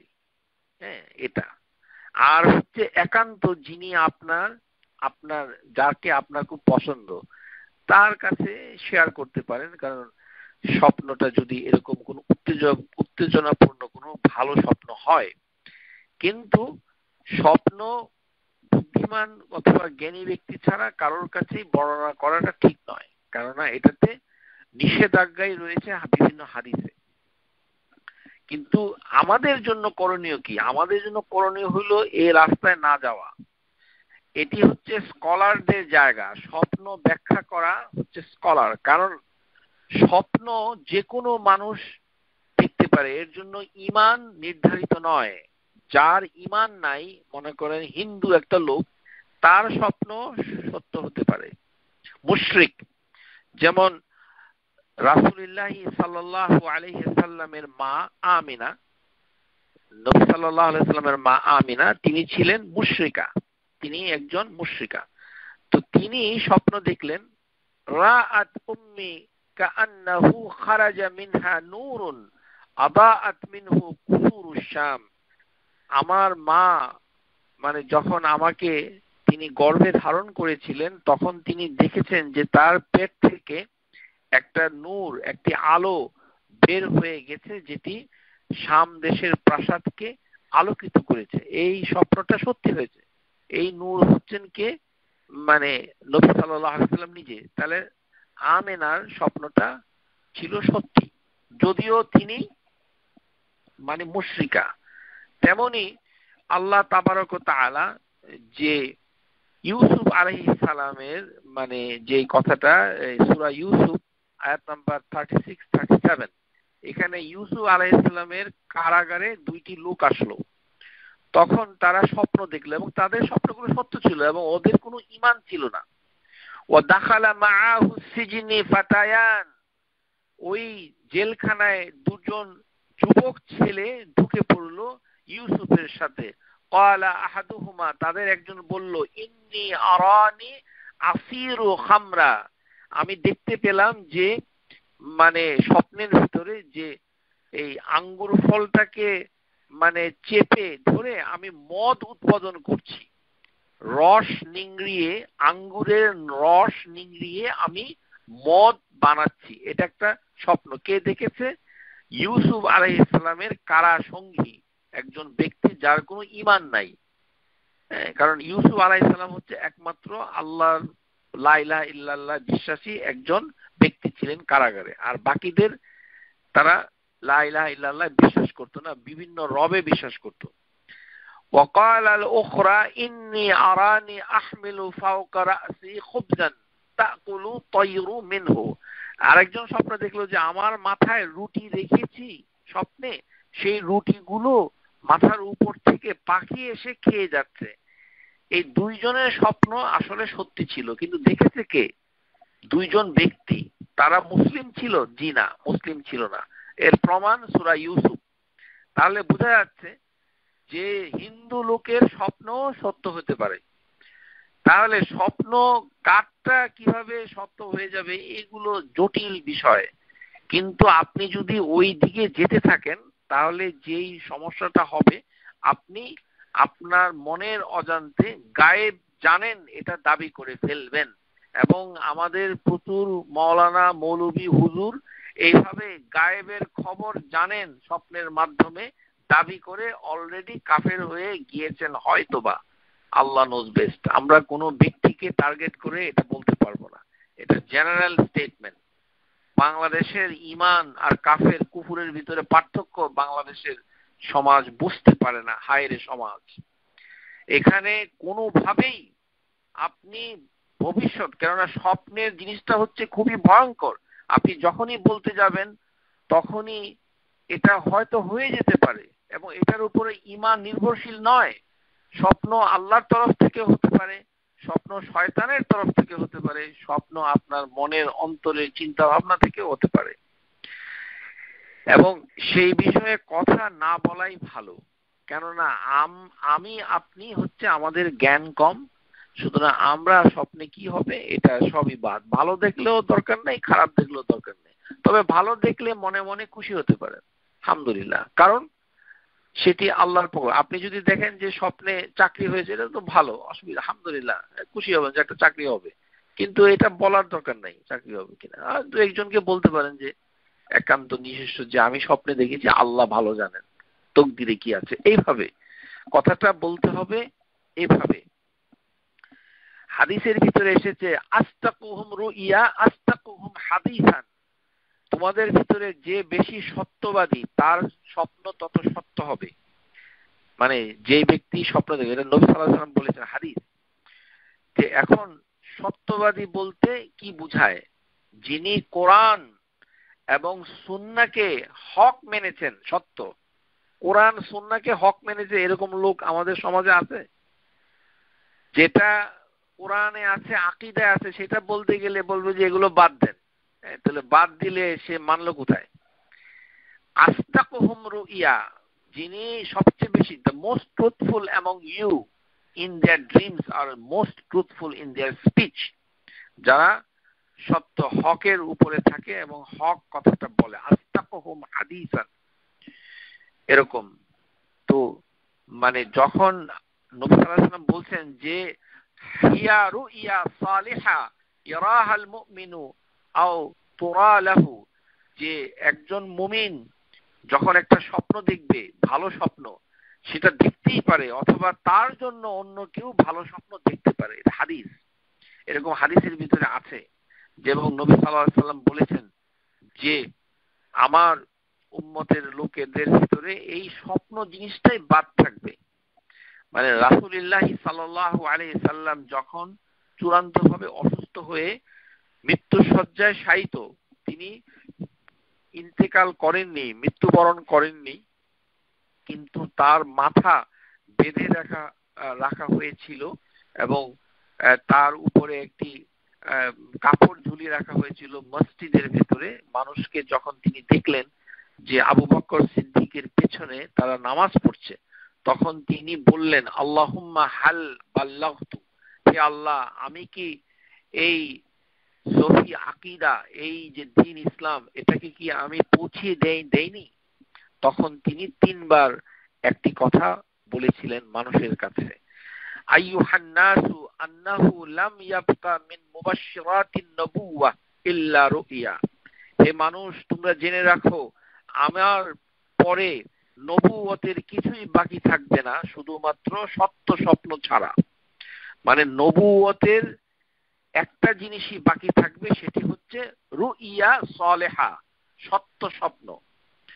মানে যেহেতু কোনো ওহী আসবে না, এই কারণে মুসলিমদের ভিতরে কোনো আলিম ব্যক্তি, আলিম রাব্বানি, যিনি শরীয়তের জ্ঞান রাখেন, বাংলাদেশে আলিম রাব্বানি খুঁজতে গেলে মানে আমাদের দেশের গাছপালা নষ্ট হয়ে যাবে। যাদের হাদিসের জ্ঞান নাই, হাদিস কোনটা সহি কোনটা দুর্বল সেটার জ্ঞান নাই, তারপরে কোরআনের সহি তাফসীর কোনটা, আকীদার খেয়াল, এদের মাধ্যমে স্বপ্ন বাদ। যাদের সমস্ত জ্ঞান আছে এবং তারা সেটাকে প্র্যাকটিস করে, এরকম মানে আলিম, এরকম জ্ঞানী যারা অনেক ভালো উম্মতের ভিতরে 1-2 জন হয়তো থাকতে পারে, তাদের যে স্বপ্নটা সেটি হচ্ছে নবুয়তের একটি অংশ মাত্র। লাম ইয়াবকা মিনান নবুওয়া ইল্লা মুবাশশিরাত, নবুয়তের কিছুই বাদ থাকবে না আমার পরে, শুধুমাত্র সে আর রুইয়াতুস সালেহা, যেটি ভালো স্বপ্ন সে দেখবে, এটি মুসলিমরা দেখবে। কেননা ওহী যেহেতু বন্ধ হয়ে গেছে, তখন তারা দেখবে। এই দেখার বিষয়ে সে কি দেখবে এটা ডিপেন্ড করে সে কত সত্যবাদী, কত ইমানদার। কারণ রুইয়াতুস সালেহার বিভিন্ন বর্ণনা এসেছে। কোন কোন বর্ণনা এসেছে মানে জুজউন 70 জুজা, নবুয়তের 70 ভাগ। কোনটাতে এসেছে নবুয়তের 46 পার্ট, 46 ভাগ। কোনটাতে এসেছে 40 জুজআন মিনান নবুওয়া। কোনটাতে এসেছে 25 ভাগ, নবুয়তের 25 ভাগ, 25 ভাগ, 45 ভাগ, 46 ভাগ, 70 ভাগ। মানে নবুয়তের এত ভাগ অবশিষ্ট থাকবে, যে স্বপ্নটা আল হক, ট্রুথ। কিন্তু এটা কার স্বপ্ন এটা কেউ জানবে না, এটা বলতে পারবে না, দাবি করতে পারবে না। যে বাংলাদেশে যেটা আছে অত্যন্ত জনপ্রিয় দাওয়াতি কাজ, স্বপ্নের মাধ্যমেই এসেছে। আপনারা অনেকেই জানেন যে উগান্ডা নামে একটা দেশ আছে পৃথিবীতে, উগান্ডা। আজকের সমাবেশে যারা শুনছেন তাদের উদ্দেশ্যে বলছি, ওই দেশে একজন প্রেসিডেন্ট ছিলেন, তার নাম হচ্ছে ফিল্ড মার্শাল ইদি আমিন। এই জনাব ইদি আমিন, আল্লাহ মাগফির লাহু ওয়ারহামু, আল্লাহ তাকে ক্ষমা করুক। এই ইদি আমিন একদিন সকালবেলা ঘুম থেকে উঠে বলল সাংবাদিকদের দেখে যে আমি ফজরের সময়ে মানে আর্লি ইন দ্য মর্নিং স্বপ্নে দেখেছি যে সমস্ত ইন্ডিয়ানদেরকে উগান্ডা থেকে বের করে দিতে হবে। তাদেরকে আমি 3 সপ্তাহ সময় দিলাম, 2 সপ্তাহ সময় দিলাম, let them out of the country. কোন ইন্ডিয়ান, পাকিস্তানি, বাঙালি যখন ছিল না, মানে পাকিস্তানি, ইন্ডিয়ান কেউ থাকতে, এশিয়ান কেউ থাকতে পারবে না। কারণ ইদি আমিন স্বপ্নে দেখেছে, ইদি আমিন স্বপ্ন দেখে সেই আদেশ দিয়েছে, প্রেসিডেন্সিয়াল প্রক্লেমেশন, যে every Asian people must leave Uganda. দেখেন স্বপ্নের অবস্থা, মানুষের জমি জামা ব্যবসা বাণিজ্য সব ফেলে উগান্ডা ছেড়ে চলে গেছে ইদি আমিনের ভয়ে, কেননা থাকলে তাদেরকে সে মেরে ফেলবে। মূল কারণ ইদি আমিন স্বপ্নে দেখেছে। ইদি আমিন কেন স্বপ্ন দেখলো? কারণ সে একজন মুসলমান। এই মুসলমানদের ভিতরে স্বপ্ন দিয়ে 12টা বেজেছে। হ্যাঁ, এই যে ইদি আমিনের স্বপ্ন দেখে উগান্ডার সমস্ত কত লাখ ভারতীয় উগান্ডা ছেড়েছে, কারোর জীবন গেছে, কারোর মৃত্যু হয়েছে ইত্যাদি। আর ভারতে একজন স্বপ্ন দেখেছে যে তাবলিগ জামাত সৃষ্টি করতে হবে, স্বপ্ন থেকে এসেছে যে এই স্বপ্নের মাধ্যমে মানে একটি দাওয়াতি কাজ চালালে আল্লাহ নাকি খুশি হবে। এটি আল গাইব। এটা সে কিভাবে জানে যে এরকম করে কিছু করলে আল্লাহ খুশি হবে অথবা দ্বীনের উপরে চলা সহজ হবে? এটা আল গাইব, এটা আল গাইব, এটা কেউ জানে না। এটা জানতে গেলে হাদিসের দলিল থাকতে হবে। তো এইরকম স্বপ্ন দিয়ে 12টা থেকে 13টা বাজানো হয়েছে। সেই দাওয়াতি স্বপ্নের দল এখন 2 ভাগে ভাগ হয়ে মারামারি করে ইতিমধ্যে বাংলাদেশে 2 জন মানুষ খুন হয়েছে স্বপ্নের উপর ভিত্তি করে। স্বপ্নের উপরে বেশাতি করে বাংলাদেশের পীরদের মানে মাজার ব্যবসা চলছে এবং এরকম চলছে স্বপ্ন। সুতরাং স্বপ্ন যখন আমি আপনি দেখব তখন ওইটা ভালো হলেই কি আর না হলেই কি, তবে খারাপ স্বপ্ন যখন আমরা দেখব তখন আমাদের কিছু আদব রয়েছে। সেটি হচ্ছে فَإِذَا حَلَمَ أَحَدُكُمُ الْحُلْمًا فَيَخَافُ فَلْيَبْصُقْ عَنْ يَسَارِهِ। যখন তুমি কখনো খারাপ স্বপ্ন দেখবে যেটাতে তুমি ভয় পাচ্ছ, তখন তুমি বাঁ দিকে থুতু দিবে। বাঁ দিকে মানে বিছানায় থুতু দিবে। বিছানায় থুতু দিলে তো আবার বিছানার যিনি সঙ্গী তিনি তো আবার রাগ করবেন, কিন্তু এটি সুন্নাহ, মানে থুতু দেওয়া। যদি থুতু কেউ দিতে না চায় সেই ক্ষেত্রে টিস্যু পেপার হাতে নিয়ে টিস্যু পেপারে থুতু দিতে পারে, থুতু থুতু এরকম টিস্যু পেপারে। নামাজের ভেতরে কোরআনের তেলাওয়াত করতে গিয়ে যদি পেচ মানে আপনার মনের ভেতরে প্যাচ লেগে যায়, মানে আপনি ভুলে যান, তখনও বাঁ দিকে থুতু দেওয়ার বিধান রয়েছে, হাদিসের ভেতরে এসেছে। আরেকটি হচ্ছে ওয়ালিয়াতাআওয়াজ বিল্লাহি মিন শাররিহা ফাইন্নাহা লা তাদুররু। এবং আপনি যদি খারাপ স্বপ্ন দেখে বাঁ দিকে ফিরে থুতু দেন এবং আউযু বিল্লাহি মিনাশ শাইতানির রাজিম বলেন, তাহলে এই স্বপ্ন আপনাকে ক্ষতি করতে পারবে না। এটা হচ্ছে খারাপ স্বপ্ন। এই স্বপ্নটা কোথা থেকে আসে? আল হুলমু মিনাশ শাইতান, এটা শয়তানের কাছ থেকে আসে। তো এই ধরনের স্বপ্ন আপনি ভয় পাবেন, তখন আপনি নামাজ পড়বেন, থুতু দিবেন এবং আল্লাহর কাছে আশ্রয় চাবেন। আল্লাহর কাছে আশ্রয় চাওয়া হচ্ছে আউযু বিল্লাহি মিনাশ শাইতানির রাজিম, এই কথাটা বলতে হবে। তার মানে হচ্ছে এটি হচ্ছে আদব, যে স্বপ্ন যদি কেউ দেখে তখন অন্য কাউকে সে বলবে না।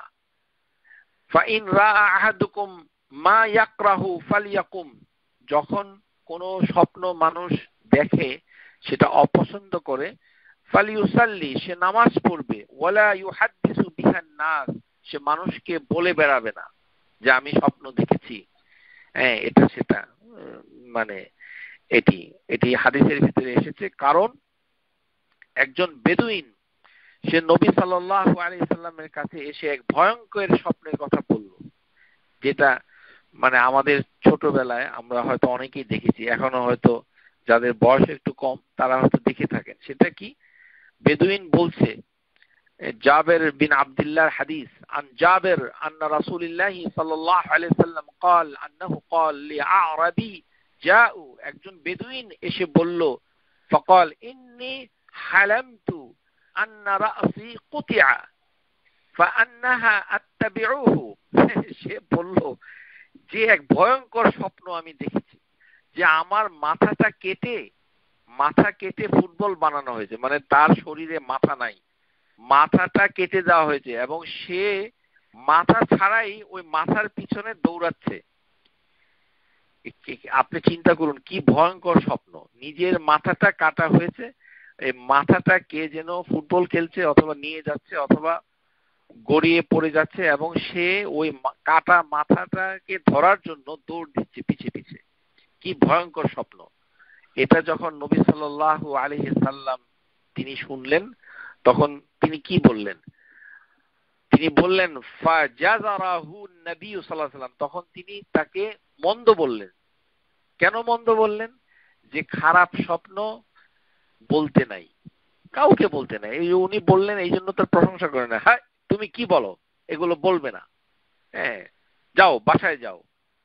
তো তখন নবী সাল্লাল্লাহু আলাইহি সাল্লাম বললেন লা তুখবির বিতাআল্লুবি তালাউব বিশাইতানি বিকা মিনাল মানাম, যে তুমি শয়তান যে বিতাআল্লুব, তালাউব মানে লাইব মানে হচ্ছে খেলা করা, ফুটবল খেলা। তালাইব মানে হচ্ছে মানে খেলা, পা মানে খেলাধুলা করা। তো শয়তান আপনার স্বপ্ন নিয়ে খেলাধুলা করে। তো এই স্বপ্নটা লা তুখবির, আপনি স্বপ্নটার কথা মানুষকে বলবেন না। যে শয়তান মানে আপনার শরীরে ভিতরে, আপনার ব্রেইনের বিভিন্ন জায়গায় অথবা আপনার সাইকিক ওয়ার্ল্ডে গিয়ে সেটা ঝামেলা করতে পারে, সেই শয়তানের মানে কথায় প্ররোচিত হয়ে এই স্বপ্নগুলো বলবেন। অর্থাৎ স্বপ্ন ভালো দেখলেও আমরা আসলে বুঝতে পারবো না, কারণ ভালো কথাটাও শয়তানের একটা ধোঁকা হতে পারে। শয়তান হয়তো বলছে যে এটাই করা উচিত, সে একটা বুজুর্গ ব্যক্তি। কারণ শয়তানও আয়াতুল কুরসি শিক্ষা দিয়েছিল কাকে? আবু হুরায়রা রাদিয়াল্লাহু তাআলা আনহুকে, রোজার মাসে। সেটা সহিহ হাদিসে আছে। শয়তান হলে কি হবে? কিন্তু সে একজন সাহাবীকে শিক্ষা দিয়েছে আয়াতুল কুরসি। অর্থাৎ শয়তানেও কখনো কখনো ভালো কাজ করে ফেলতে পারে, মন্দ যাদের ঈমান নাই করতে। সুতরাং এই যে তাকদীর, এই তাকদীরের বিষয়ে যখনই আপনি যাবেন তখন আপনাকে সতর্ক হতে হবে যে কোনোভাবেই যেন আপনি ভবিষ্যতের কথা, আল গায়ব, এটা যেন আপনি না বলেন। যদি আপনি বলতে থাকেন তাহলে যে সর্বনাশটা হবে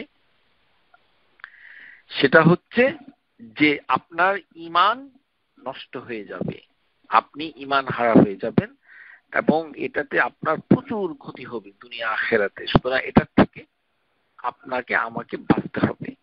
তাহলে জিন কখনোই তার অদৃশ্যের কথা জানে না, বলতে পারে না।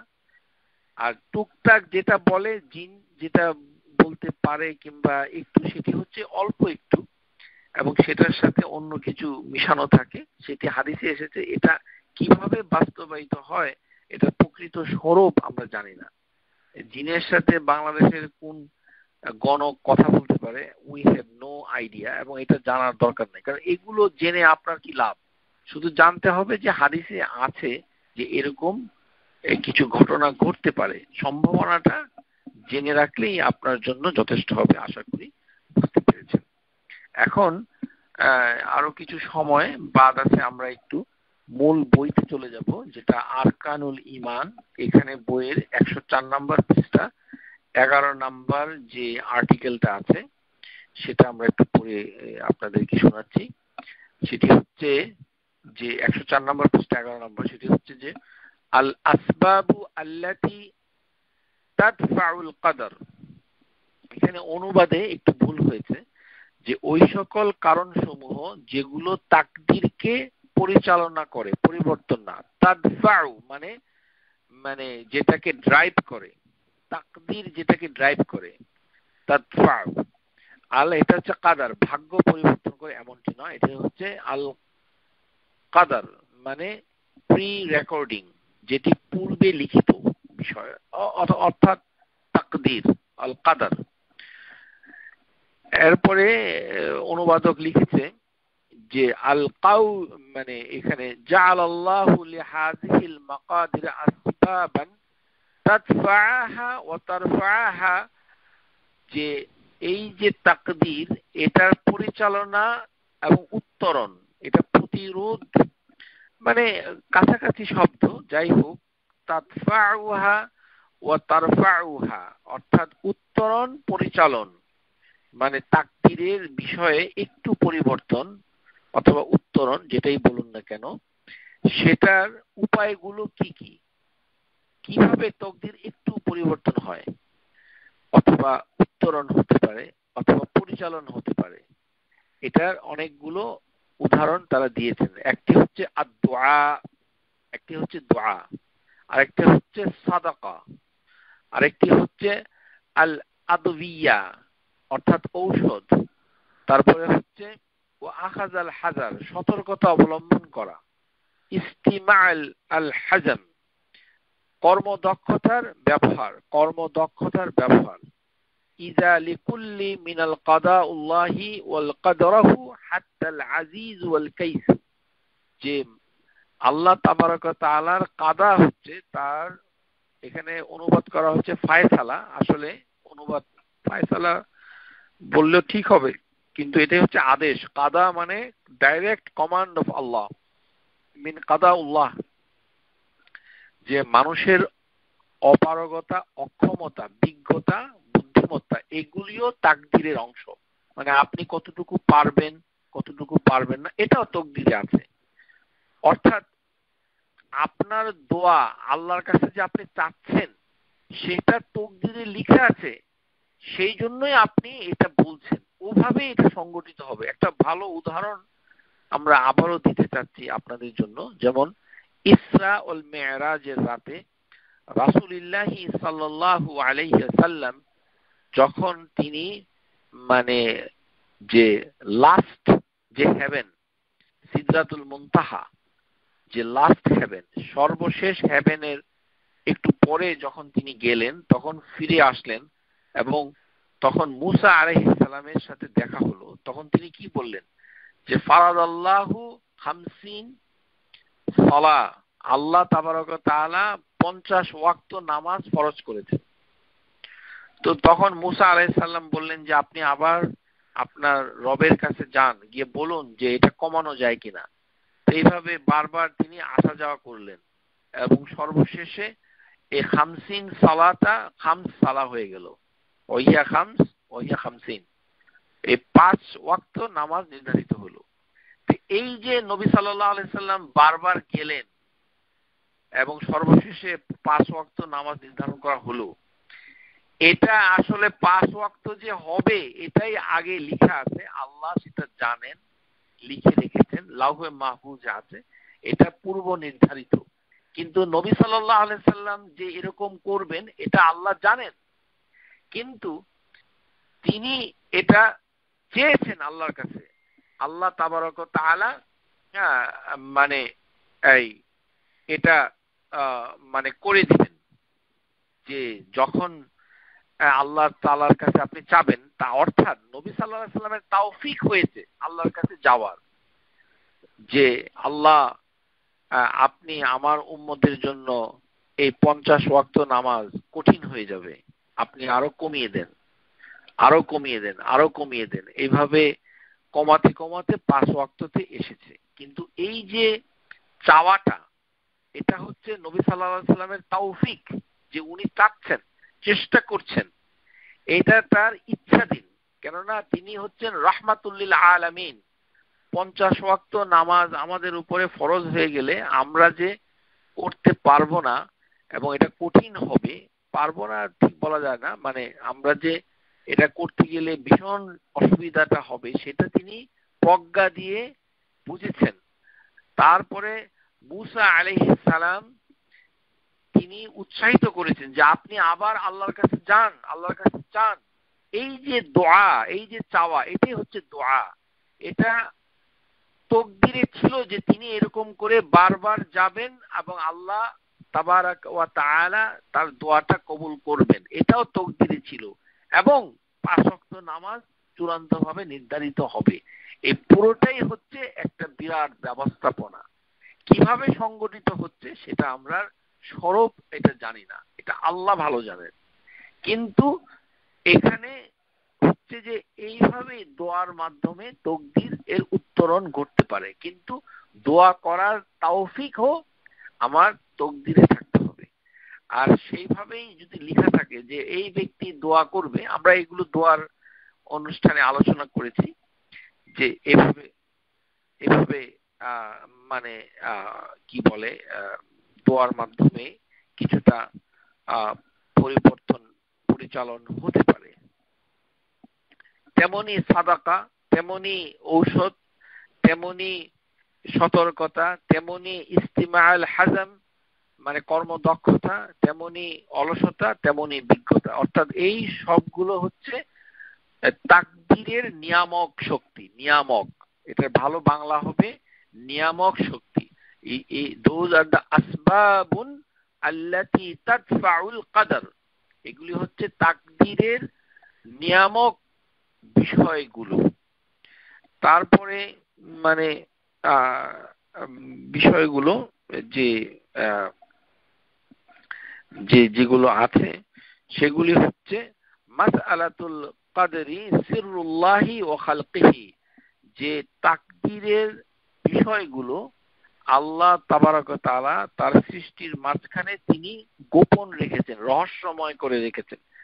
আল কাউলু বিআন্নাল কদরি সিররুল্লাহি খালকি মাহসুরুন বিল জানিবি খাফি মিনাল কদর। অর্থাৎ আল্লাহ এখানে বারবার বইয়ের ভিতরে ভাগ্য ভাগ্য এগুলো অনুবাদে ভুল, আমরা আবারও বলছি যে এগুলো তাকদীর হবে, যে আল্লাহ তাবারক ওয়া তাআলা তার সৃষ্টি জীবের মাধ্যমে গোপন দিকটা, তাকদীরের যে গোপন রহস্যটা, সেটার দিকে তিনি কিছু বিষয়কে গোপন রেখেছেন, সবটুকু নয়, কিছু বিষয়, যেটা আমরা আলোচনা করেছি একটু আগে। এবং সেই বিষয়গুলোর কিছু উদাহরণ এখানে বইতে দেওয়া আছে, কারণ এই বিষয়গুলোর হাকাইকুল আশিয়া লা ইয়ালামুহা ইল্লাল্লাহ, এগুলোর বাস্তবতা একমাত্র আল্লাহই ভালো জানেন। ওয়ালা ইয়াতলাউ আলাইহিল বুশরা, মানুষ এগুলো বাশরা আলাইহাল বাশরা, মানুষ এগুলো কেউ জানতে পারে না। উদাহরণ, মাসালুন আন্নাল্লাহ আদাল্লা, আল্লাহ পথভ্রষ্ট করে দেন। আল্লাহ কিভাবে পথভ্রষ্ট করেন? একটা কারণ যখন থাকবে তখন পথভ্রষ্ট হবে। আল্লাহ তাবারক ওয়া তাআলা শুধু এমনি এমনি কোনো কারণ ছাড়া কাউকে পথভ্রষ্ট করেন, সেটা আমরা দলিল উত্থাপন করেছি আগের ক্লাসগুলোতে আছে, যে একটা গুনাহ, একটা পাপ কাজ এর অনেকগুলো অংশ রয়েছে, যেটা আমরা গত ক্লাসে জিনার হাদিসে আলোচনা করেছি। তার একটা হয়তো তকদিরে ছিল, কিন্তু বাকিগুলো ছিল তার ইচ্ছাধীন। যখন সেই কাজটা করে ফেললো আরেকটা অংশ, তখন এটা সংগঠিত হয়ে গেল। অর্থাৎ আল্লাহ পক্ষান্তরে তাকে বিপদগামী করে দিলেন, কিন্তু তার একটা কারণ এর জন্য এটা সংগঠিত হয়েছে। অর্থাৎ শুধু শুধু বিপদগামিতা হয়নি, বরঞ্চ তার একটা সুনির্দিষ্ট কারণ অবশ্যই ছিল, সে এটা বুঝুক অথবা না বুঝুক। এটা একটা গোপনীয় বিষয়। ওয়াল হুদা ওয়াল আমাতুন ওয়াল আহিয়া ওয়া মিন ওয়া মানআ ওয়াল আ'তা, যে হিদায়াত কিভাবে হবে, মৃত্যু কিভাবে দান হবে, জীবিত কিভাবে থাকবেন, নিষেধ কিভাবে করেন, আল্লাহ কিভাবে যখন দান করেন তখন কিভাবে করেন। এই জন্য তাকদীরের কথাগুলো যখন আলোচনা হয় তখন তোমরা এগুলো নিয়ে তর্ক বিতর্ক করো না। কি করো? চুপ থেকো। হাদিসের ভিতরে এসেছে ইজা যিকরুল কদরি বা আমসিকু, যখন তাকদীরের কথা স্মরণ করা হবে তখন তোমরা সেটা নিয়ে চুপ থাকবে, অর্থাৎ তর্ক বিতর্ক করবে না। এটা তাকদীরে ছিল, এখানেই শেষ। কারণ তাকদীরের কিছু কিছু দিক রয়েছে, সেগুলোর স্তর রয়েছে, মর্যাদা রয়েছে, প্রভাব রয়েছে, যেটা মানুষের কাছে বর্ণনা করা বৈধ। কিছু জিনিস আছে, যেমন আপনি বলতে পারেন যে মানে এটা মায়ের পেটে লেখা হয়েছে, এটা দৈনন্দিন তাকদীর আর তাকদীরুল ইয়াউমি, অথবা বলতে পারেন যে এটি বাৎসরিক তাকদীর, তাকদীরুস সানাউই, এরকম, অর্থাৎ তাকদীরে এগুলি ছিল, এরকম টুকটাক কথা যেগুলো আপনি হাদিস এবং কোরআনের মাধ্যমে জ্ঞান লাভ করে যেগুলো জানতে পেরেছেন, সেগুলো আপনি স্তর হিসাবে তাকদীর, যেমন আমরা তাকদীরের উপরে ক্লাস নিয়ে তাকদীরের অনেকগুলো বিষয় আপনাদের কাছে বর্ণনা করলাম মানুষের কাছে। এই জিনিসটা করা হয়েছে এই কারণে যে এটা করাটা বৈধ। আর ঈমান আনা হচ্ছে অন্যতম রোকন। সবাইকে এই বিষয়ে ঈমান আনতে হবে, কেননা এটি একটি গুরুত্বপূর্ণ বিষয়। এই জন্য সাহাবীরা মানে এটাকে শিক্ষা লাভ করতেন। কারণ জিবরাইল আলাইহিস সালাম যখন ঈমানের রোকন সমূহ উল্লেখ করেন, তখন আল্লাহর রাসূল তিনি কি বলেছিলেন? জিবরাইল আলাইহিস সালাম তো এই হাদিসটা শুনিয়েছেন যে ঈমান বলতে কি বোঝায়। আল ঈমানু, যে 6টি তার ভাগ রয়েছে, এর একটি হচ্ছে আল তাকদীরু খাইরিহি ওয়া শাররিহি, যে তাকদীর তার রয়েছে ভালো এবং তার রয়েছে মন্দ, শাররিহি। তাহলে এই জিনিসটা যখন নবী সাল্লাল্লাহু আলাইহি সাল্লামের কাছে হাদিসে জিবরাইলের মাধ্যমে আসলো, তখন সেটা নবী সাল্লাল্লাহু আলাইহি সাল্লাম বলেছেন যে হাযা জিবরাইলু আতাকুম ইউআল্লিমুকুম দীনাকুম, তিনি হচ্ছেন জিবরাইল, তোমাদিগকে দ্বীন শিক্ষা দেওয়ার জন্য এখানে এসেছেন। তো আমাদের মসজিদগুলোতে ওই যে জনপ্রিয় যে মানে দাওয়াতি গ্রুপ, তারা কি বলে যে দ্বীন শিখবেন যদি আপনারা, ওখানে কিন্তু হাদিসে জিবরাইলের কোনো কথাবার্তা আলোচনা হয় না, ওখানে কিছুই নাই। হয়তো মানুষের মন গড়া কিছুটা কোরআন, কিছুটা সুন্নাহ, কিছুটা মানে বাতিল, এই সকল জিনিস, কিছুটা স্বপ্নে পাওয়া, কিছুটা মানুষের অভিজ্ঞতা থেকে বলা, কিছুটা আজগুবি, এই ধরনের পাঁচ মিশালি কথাবার্তা বলে ও তারা বলছে যে এটা শিখার জন্য মানে হচ্ছে বাসা থেকে বের হওয়াটা, মসজিদে মসজিদে ঘোরাফেরা করা হচ্ছে দ্বীন শিক্ষা করা। কিন্তু হাদিসে বলেছে নবী সাল্লাল্লাহু আলাইহি সাল্লামকে জিবরাইল আলাইহিস সালাম বলছেন যে জিবরাইল তোমাদের কাছে এসেছে তোমাদেরকে দ্বীন শিক্ষা দেওয়ার জন্য। এটা হাদিস। হাযা জিবরাইলু আতাকুম ইউআল্লিমুকুম দীনাকুম। তাহলে দ্বীন শিক্ষা করা মানে হচ্ছে হাদিসে জিবরাইল শিক্ষা করা। হাদিসে জিবরাইলের প্রত্যেকটা অংশ যখন বিস্তারিতভাবে জানা যাবে, তখন ঈমান সম্পর্কে তার জানাটা পরিপূর্ণতা লাভ করবে। আশা করি বুঝতে পেরেছেন। ওয়া আখিরুদ দাওয়ানা আনিল হামদুলিল্লাহি রাব্বিল আলামিন। আসসালামু আলাইকুম ওয়া রাহমাতুল্লাহি ওয়া বারাকাতুহু। Subscribe to our YouTube channel, Know Tawhid First, and press the bell icon to get new video notifications.